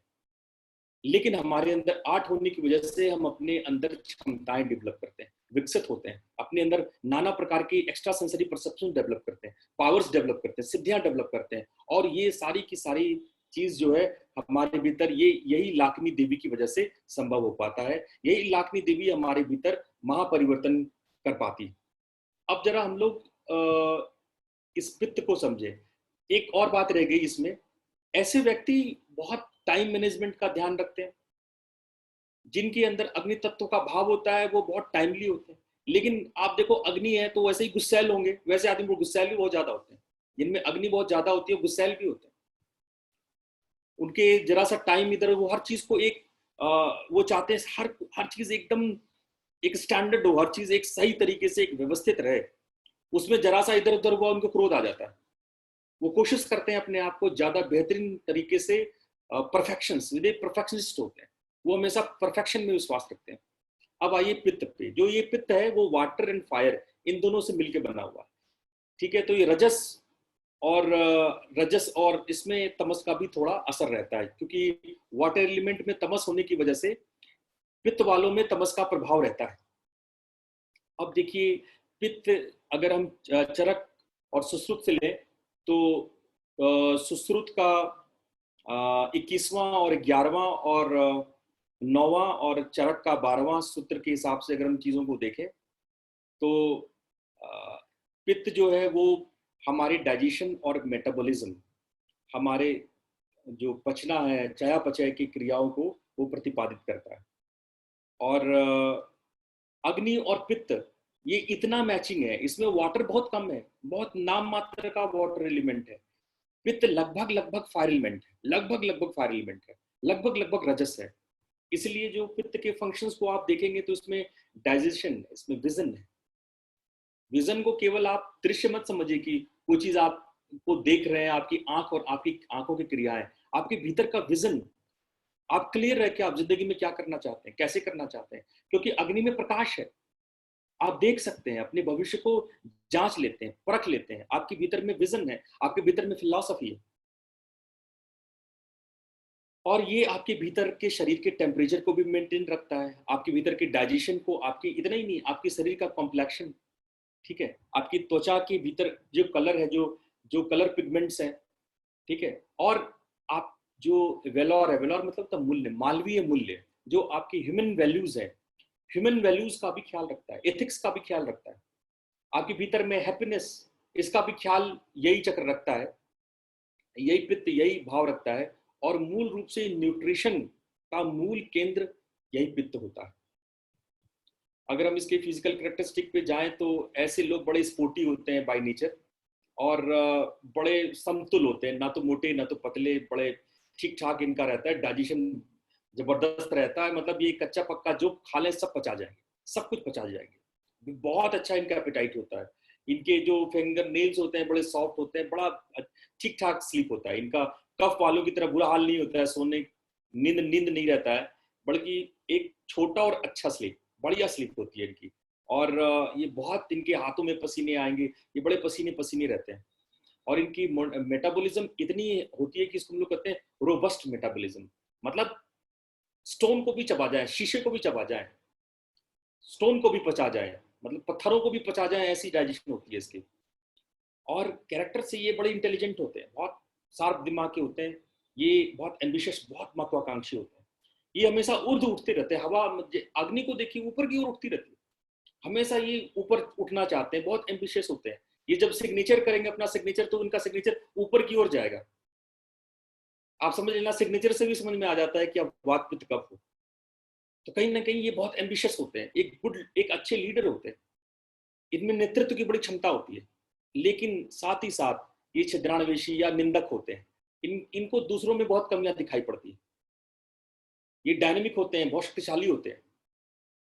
तो इन सारे अच्छे गुणों से व्याप्त होने के साथ साथ अगर हम इनके एट्रीब्यूट्स को देखें तो ये स्निग्ध, ऑयली, ये थोड़े इनके चेहरे पे भी ऑयलीनेस रहता है, ये इनके साथ ये प्रॉब्लम रहती है। फिर बहुत तीक्ष्ण होते हैं, शार्प ब्रेन वाले होते हैं, उष्ण होते हैं, बहुत गर्म होते हैं, बहुत लाइट होते हैं, अंदर हल्के स्वभाव के होते हैं, और सार उनका स्प्रेडिंग रहता है बहुत अच्छा खासा, ये फैलने में बहुत चतुर होते हैं, जैसे आग की तरफ फैल जाते हैं, खटाखट ये फैल जाते हैं। लीडर होते हैं, तुरंत फैल जाते हैं, तुरंत ये अपने काम को बहुत जल्दी कर लेते हैं, बहुत शक्तिशाली ढंग से करते हैं। और इनका द्रव्य जो है वो लिक्विड होता है, और विश्व जो है वो एक जो इनका स्मेल है फ्लैश स्मेल होता है। और अगर हम ये देखें, इसके भी 5 प्रकार होते हैं। अग्नि भी 5 प्रकार की होती है, यानी पित्त भी 5 प्रकार का होता है। वो क्या होता है? साधक, आलोचक, रंजक, पाचक और भ्राजक। अब ये देखिए इनके गुण देखिए, ये जो साधक गुण है, पित्त वाले में साधक गुण होता है। ये बहुत अच्छा सोचते हैं, इनकी थिंकिंग, इनके लर्निंग, इनके अंडरस्टैंडिंग, ये जो आप जो कुछ भी सोचते हो, लर्निंग, जो कुछ भी सीखते हो, जो कुछ भी समझते हो, पित्त की वजह से समझते हो। आप पित्त को केवल उल्टियां और एसिड समझते हो, ज्यादा लोग सोचते हैं पित्त ज्यादा हो गया, उल्टी एसिड। पित्त का रोल है, अगर पित्त ना हो तो आप ना तो सोच पाओगे, ना तो सीख पाओगे, ना तो समझ पाओगे। आपका सीखना, समझना, सोचना सब ये साधक पित्त की वजह से होता है। और जो आप चीजों को देखते हो, जो आपका पीछे का ब्रेन है, जो बैक साइड ऑफ ब्रेन है, जिसमें कि आप किसी ऑप्टिकल वर्जन को, किसी पिक्टोरियल वर्जन को पहचानते हो। आपने पेड़ को देखा, आपने पहचान लिया कि ये पेड़ है। जो ऑप्टिकल परसेप्शंस है, ठीक है, आंखों का जो रंग है, ये सब कुछ ये पित्त की वजह से होता है। इसको आलोचक कहते हैं। रंजक पित्त क्या होता है? रंजक पित्त जो है आपके लीवर के एंजाइम्स है। लीवर कई प्रकार के एंजाइम्स छोड़ते हैं ताकि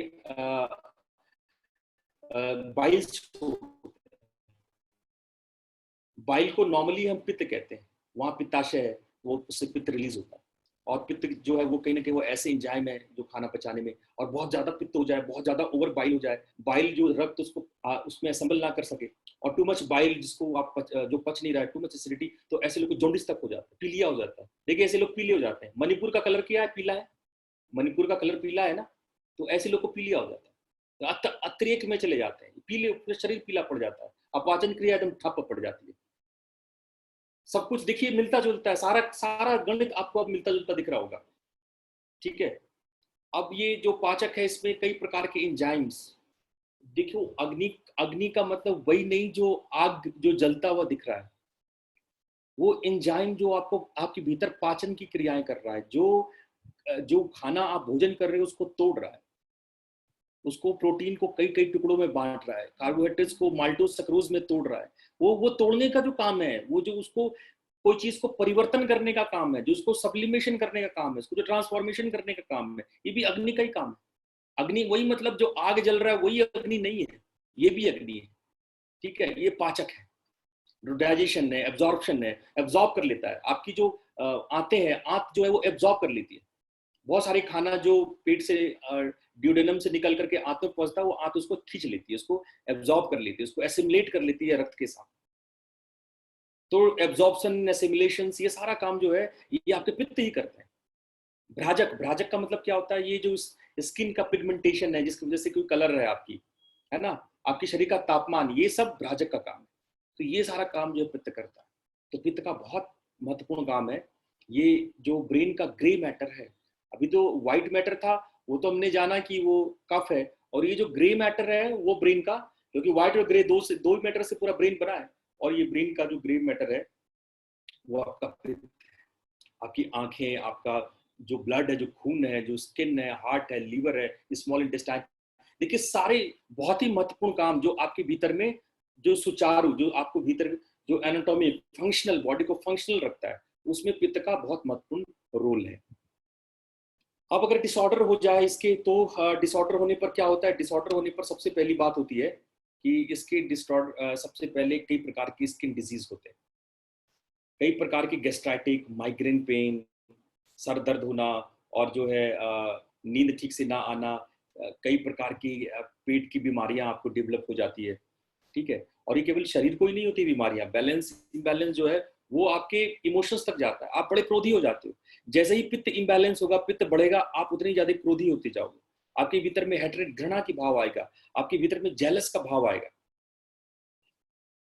तो कहीं ना कहीं जो है वो ये पित्त जब बैलेंस होता है तो तुरंत आपके भीतर साहस बढ़ जाता है, आपके भीतर जैसे ही बैलेंस होगा तो सिचुएशन के साथ लड़ने की क्षमता आपके अंदर डेवलप हो जाएगी, ये सब कुछ आपके भीतर में डेवलप हो जाएगा। तो आप उसको बैलेंस कैसे करोगे?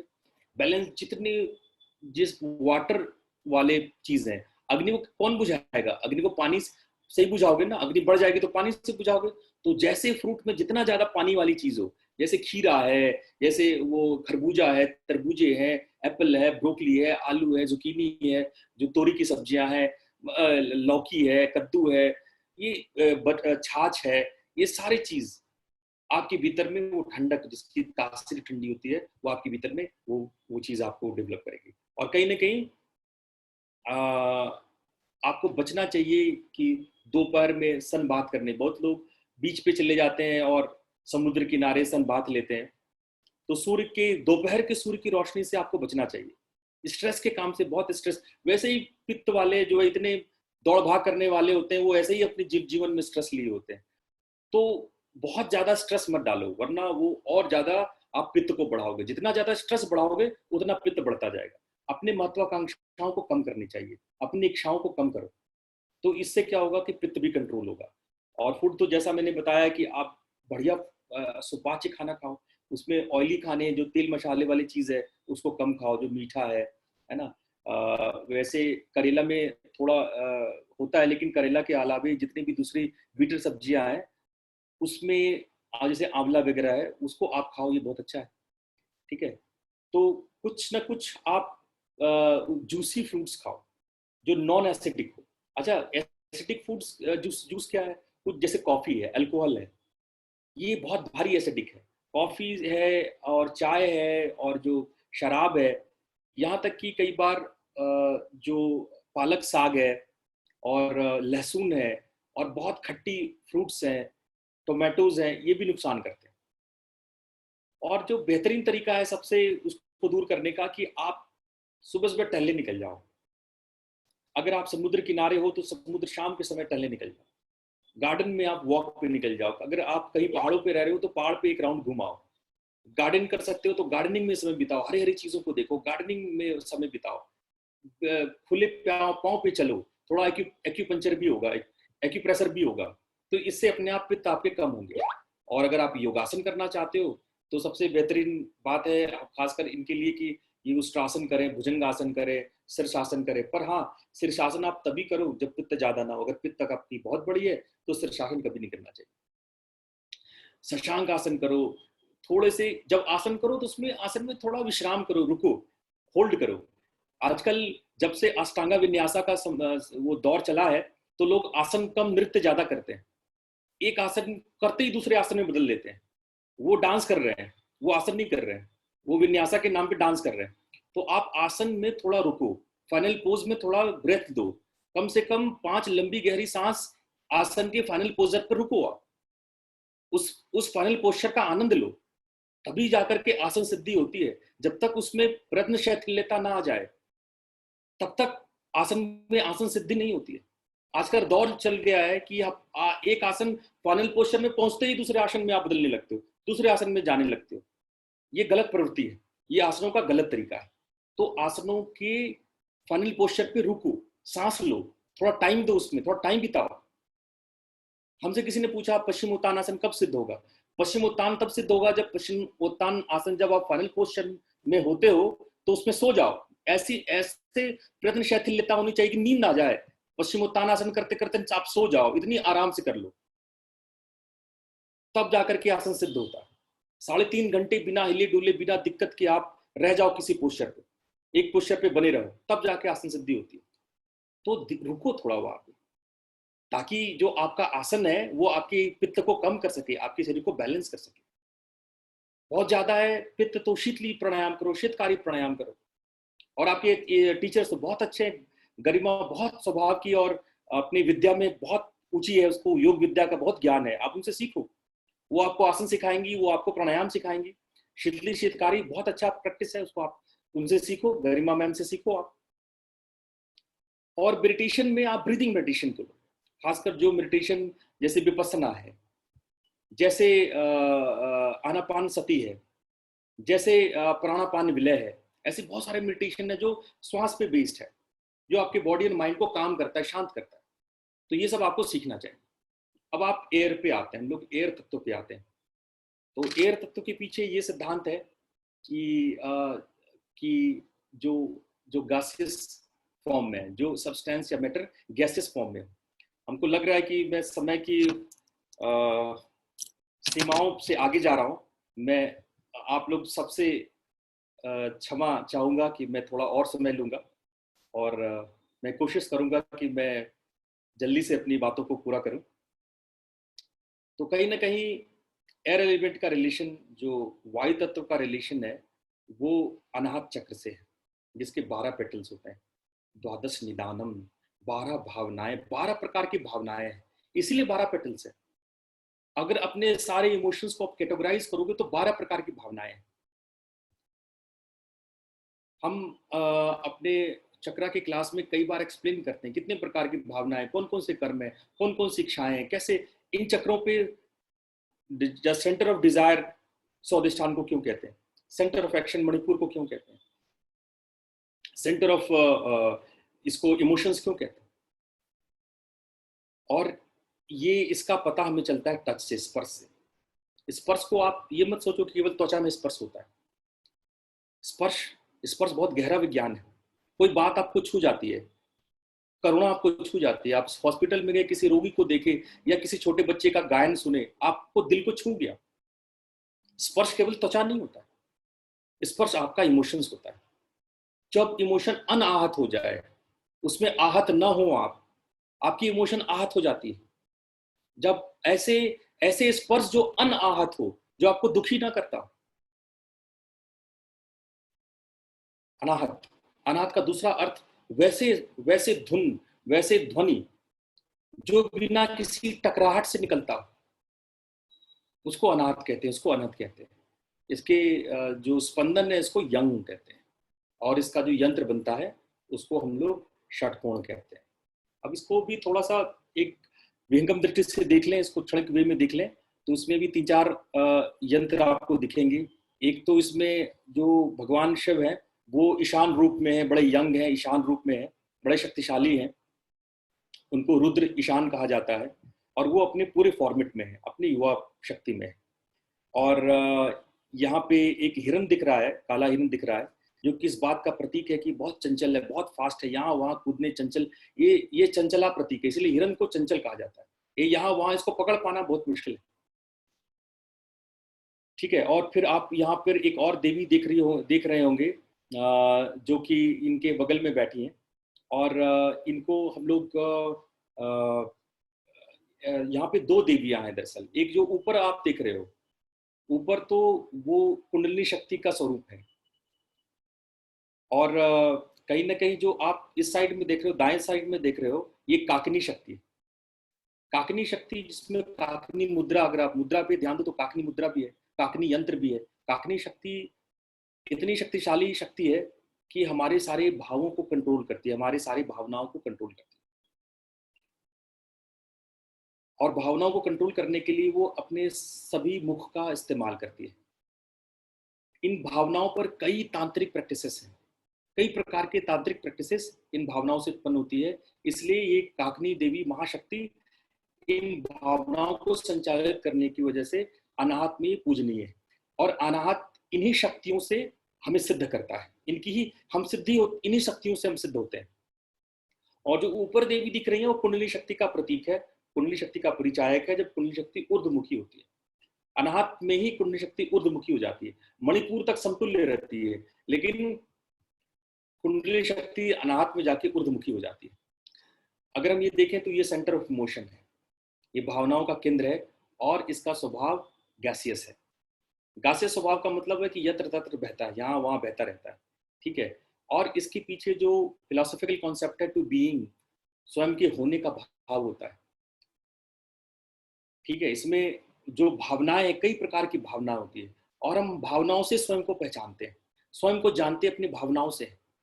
इसीलिए यहाँ पे राग नामक माया होता है, इसीलिए यहाँ पर अटैचमेंट बहुत ज्यादा है, इसीलिए यहाँ पे लॉ ऑफ अट्रैक्शन यूज होता है। हम जितना भावों को फैलाते हैं, भाव उतनी शक्तिशाली होती जाती है। What ever you focus that expands, what ever, मतलब जिस तरह के भावों को आप फोकस करते हो बढ़ने लगता है।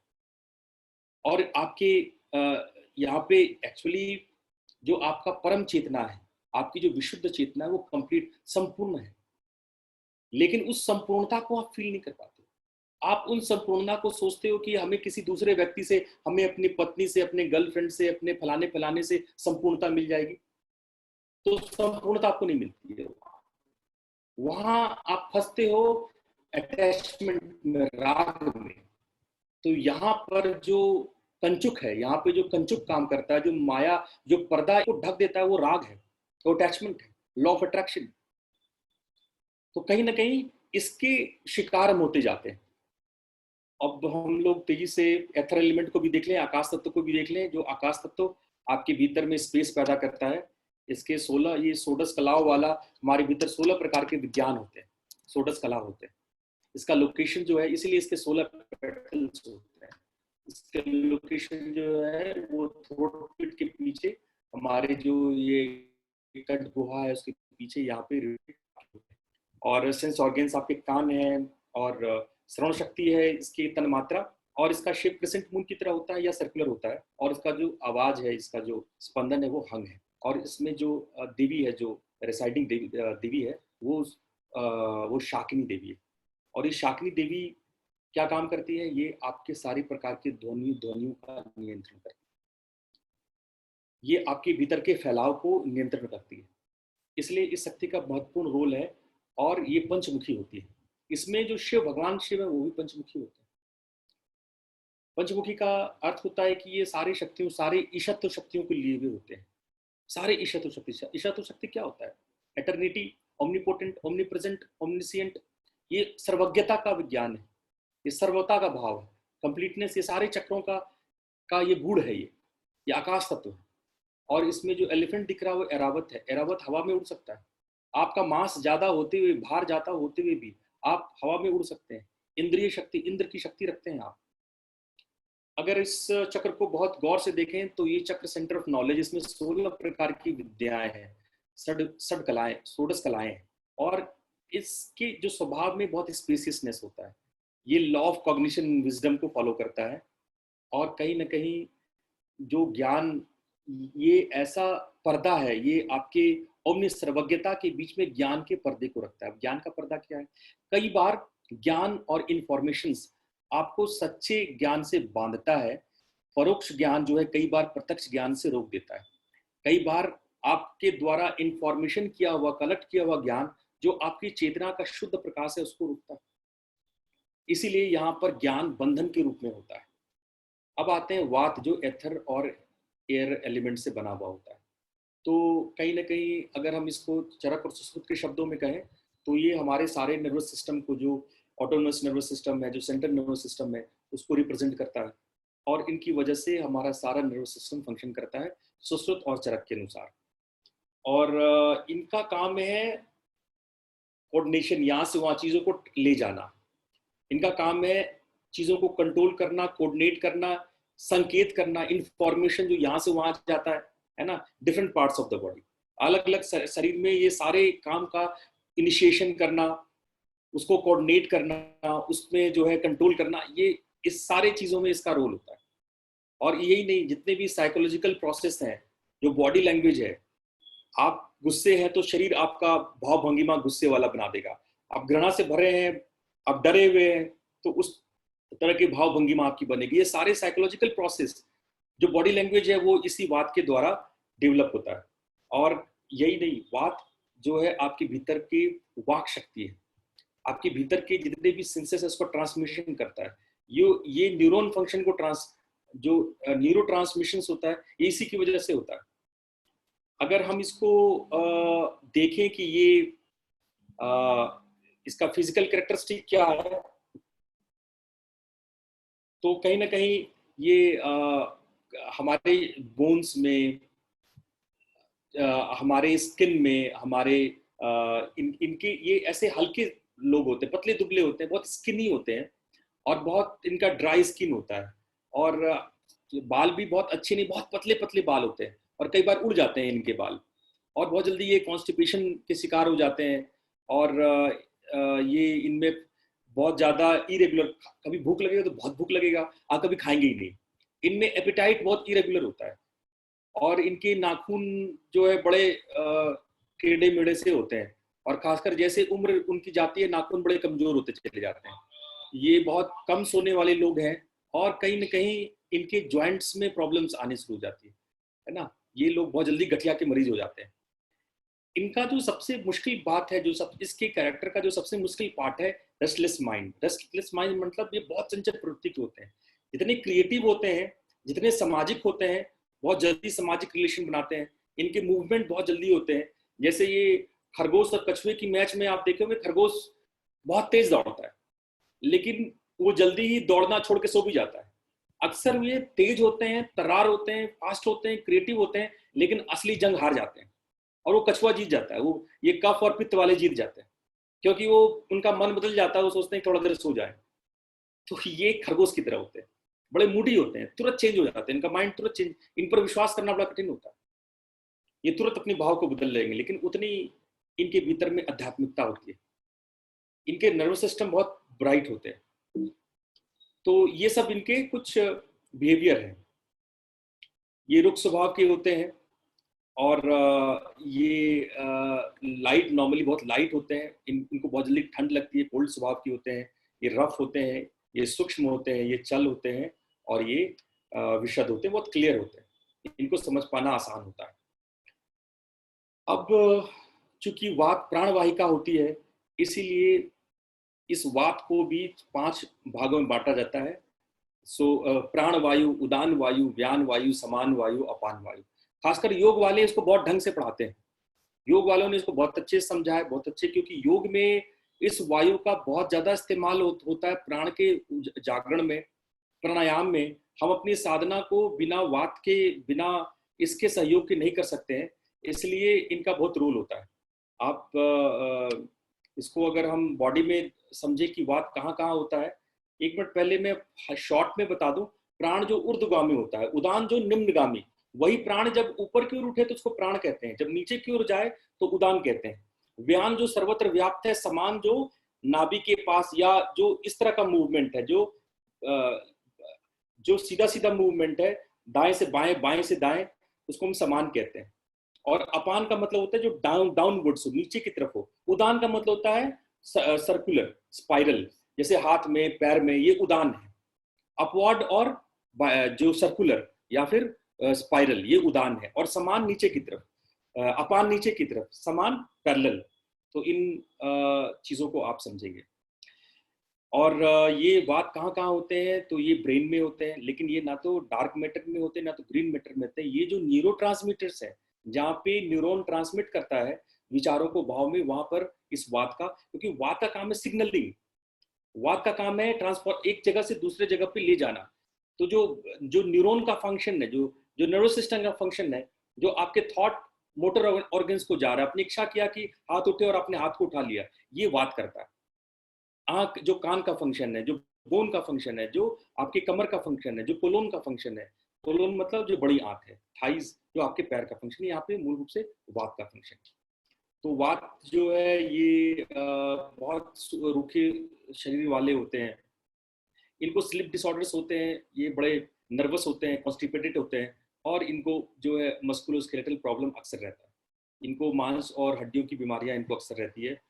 अगर साइकोलॉजिकल ले जाए तो ये फियर और एंग्जाइटी से परेशान होते हैं। कई प्रकार के फोबिया इनको होती है, कई प्रकार के एंग्जाइटी प्रॉब्लम से ग्रसित होते हैं।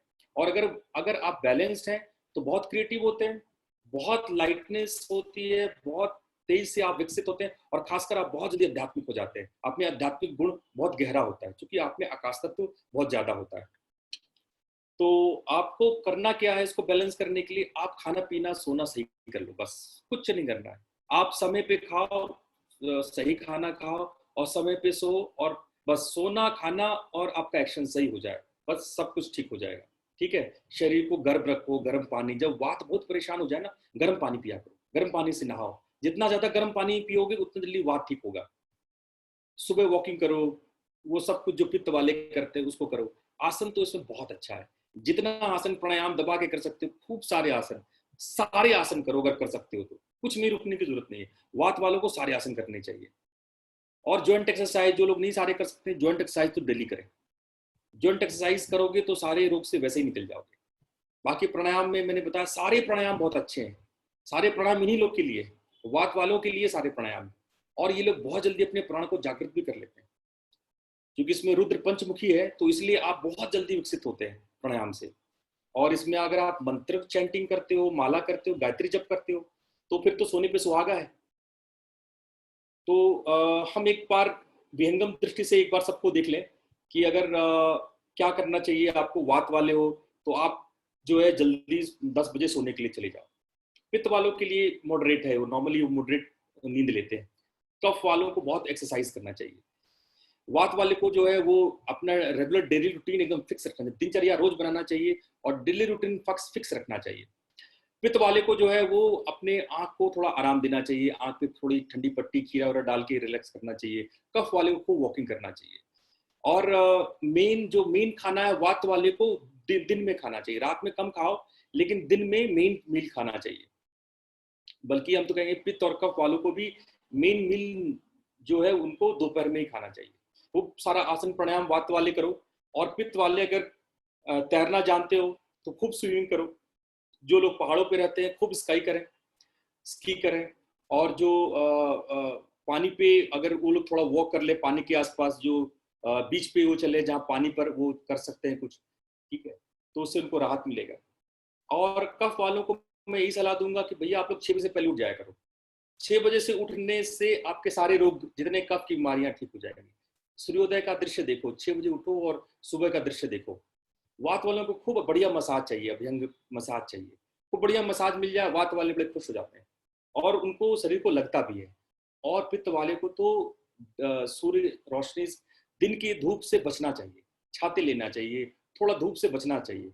और कफ वालों को एक बार जो है लिक्विड फास्ट, जल पे या मट्ठे पे या फ्रूट के जूस पर उसको व्रत करना चाहिए। और आप लोग को खाने पीने के बारे में मैंने ऑलरेडी बता दिया है। तो खैर मेरे ख्याल से एक सारा विहंगम दृष्टिकोण आपका हो गया। आपको चार्ट मिल गया होगा। मैं अब ये चार्ट आप लोगों का देख पा रहा हूँ, आप लोग के सारे चार्ट मेरे पास नहीं आए। तो मैं डॉक्टर गरिमा को रिक्वेस्ट करूंगा कि जितने भी चार्ट मेरे पास आ गए हैं, ओनली 25% आए हैं, रेस्ट में आप लोगों को ईमेल पर सेंड कर दूंगा उसके रिजल्ट्स और सभी लोगों का। और आप लोगों का हमने बहुत महत्वपूर्ण समय लिया और आप लोग बड़े धैर्य से चीज़ों को सुने जाने। कोई भी प्रश्न उठता है तो आपको हम मेल भेज देंगे, आप उस मेल पर इससे संबंधित प्रश्न पूछ सकते हैं। आप लोगों का बहुत बहुत धन्यवाद। बहुत बड़ा फॉर्म है।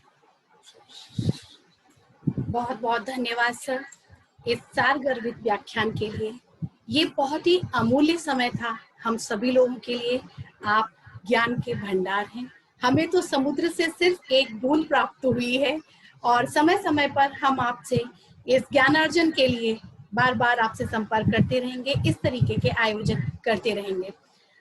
सर का विशेष जो रहा है व्याख्यान, ये बात पित्त कफ पे हमने आप सभी लोगों के रिक्वेस्ट पे ही लिया था, क्योंकि लोगों को अभी तक पूरी तरह से जानकारी ही नहीं है कि बात पित्त कफ वास्तव में हम कैसे उसको चेक करें कि हमारे अंदर कैसे बढ़ रहा है, कैसे कम हो रहा है, कैसे बैलेंस है। तो मैं समझ रही हूँ कि हमारे सभी प्रतिभागियों ने, विद्युत जनों ने इसका भरपूर लाभ उठाया होगा और अवश्य ही वो इससे लाभान्वित भी हुए होंगे। सर का यहीं पर ज्ञान भंडार समाप्त नहीं होता है। मुझे सर 2002 की आपकी पहली क्लास याद आ रही है। सर का विशेष अनुभव रहा है योग निद्रा और तंत्र में, विशेषकर तंत्र में। सर की मैंने पहली क्लास जो हमारी थी तंत्र की थी, और बहुत ही अच्छे से, बहुत ही सरल शब्दों में और बहुत साम्य रूप में आपने जो हमारे सामने अपने व्याख्यान को रखा, क्योंकि बहुत से लोगों में ये डर होता है कि हम कैसे फेस करेंगे और टीचर कैसे करेंगे, लेकिन सर जो आप लोगों ने जिस तरीके से हम लोगों को ज्ञान दिया, हमारा पूरा प्रयास रहता है कि वही ज्ञान हम आगे लेकर के चले। जो बीज आपने हम लोगों के रूप में छोड़े हैं वो पुष्पित पल्लवित होते रहे, और आपकी ऊर्जा से हम लोग निरंतर प्रेरणा प्राप्त करते रहते हैं और लाभान्वित होते रहते हैं। सर आपका इस व्याख्यान के लिए हृदय की अंतरिम गहराइयों से बहुत बहुत धन्यवाद। साथ ही साथ मैं धन्यवाद अपने सभी प्रतिभागियों का करना चाहती हूँ, विद्युत जनों का करना चाहती हूँ, जिन्होंने धैर्य पूर्वक अपना इतना समय दिया और इस व्याख्यान का लाभ उठाया। चूंकि हमारे आज 2 व्याख्यान होने थे और सर को हमें पूरा समय देना था, क्योंकि कोई भी विषय हमारा अधूरा ना रह जाए, जो हमें ज्ञान मिले वो पूरी तरह से हमें मिले। इसी उद्देश्य के साथ हमने इस इंटरनेशनल वर्चुअल कॉन्फ्रेंस का आयोजन किया था। जो हमारा दूसरा सत्र है वो समय अधिक हो गया है, तो उस सत्र को हम कल ठीक 5 बजे पुनः आरंभ करेंगे, क्योंकि आज समय हो गया था। सर का भी क्लास था अटलांटा में, सर अपना एक क्लास लेने चले गए हैं, तो इसलिए आज सर हमारे साथ नहीं है। अगर थोड़ा सा समय देते तो हमारा पूरा जो लाभ हम लेना चाहते थे शायद वो हम लाभ नहीं प्राप्त कर पाते, तो सर के आग्रह पे हमने उनका समय कल कर दिया है। आप सभी प्रतिभागियों से हमारी रिक्वेस्ट रहेगी कि जो भी लाभ लेना चाहता है वो कल पुनः हम आईडी ग्रुप में डाल देंगे, उससे आप पुनः उससे ज्वाइन कर लेंगे। सेम आईडी पे ही आप ज्वाइन कर सकते हैं जो आईडी पड़ी हुई है। साथ ही साथ मैं अपने समस्त महाविद्यालय परिवार का और हमारी प्राचार्य जी का हृदय से आभार व्यक्त करती हूँ कि उनके दिशा निर्देश में, कुशल निर्देशन में ये हमारा कार्यक्रम पूर्ण हुआ है। Doctor Shashi Shukla ma'am, doctor Ruchi Gupta ma'am, doctor Asha ma'am, doctor Radha Yadav ma'am, doctor Seema Gautam ma'am, doctor Deepshikha ma'am, doctor Alka Jaiswal ma'am, doctor Anita Jaiswal ma'am, आप लोगों का विशेष सहयोग रहा। उन सभी के साथ साथ मैं अपनी सभी शिक्षिका बहनों का आभार व्यक्त करती हूँ। विशेषकर ये जो आयोजन करने का आज मैं साहस जुटा पाई हूँ, आप लोगों के साथ में जो ये ज्ञान का आदान प्रदान कर रही हूँ, इसमें विशेष सहयोग हमारी डॉक्टर राधा यादव मैम और डॉक्टर सीमा मैम का रहा है, क्योंकि उनसे ही मुझे ये प्रेरणा मिली कि मैं इस तरीके के आयोजन को संपन्न कर सकूं। तो आज के सत्र को हम यहीं पे समाप्त करेंगे और कल पुनः हम 5 बजे आप लोगों से एक बार फिर से मिलेंगे। सर आपका बहुत बहुत धन्यवाद। और जो सर आपने लिंक भेजा है वो सारा लिंक हम सारे ग्रुप्स में प्रोवाइड कर देंगे, और सभी से रिक्वेस्ट रहेगा कि प्लीज एक बार उस लिंक को खोल के देखिए और चेक करिए, अपने आप को स्वयं चेक करिए। इसमें कोई शर्माने वाली या डरने वाली बात नहीं है, ये एक ज्ञान का आदान प्रदान है। हमें भी पता लगेगा कि हम कैसे अपने आप को चेक करें, और आप आगे भी बता सकते हैं कि कैसे किसमें वात पित्त कफ क्या दोष अनबैलेंस है। इन सभी के साथ साथ आज मैं इस सत्र को यहीं समाप्त करती हूँ। आप सभी लोगों का हृदय की अंतरिम गहराइयों से बहुत बहुत धन्यवाद। अभी हम फीडबैक को ग्रुप में भी डालेंगे और अभी हम यहाँ पर भी छोड़ रहे हैं, तो सारे लोग अपना फीडबैक ध्यानपूर्वक भर दीजिएगा। धन्यवाद। फीडबैक कल शाम तक ओपन रहेगा, जो हमारी क्लास स्टार्ट होगी उसके बाद भी ये हमारा फीडबैक ओपन रहेगा। तत्पश्चात कल की क्लास के बाद ये फीडबैक बंद कर दिया जाएगा। आप सभी लोगों का बहुत बहुत धन्यवाद।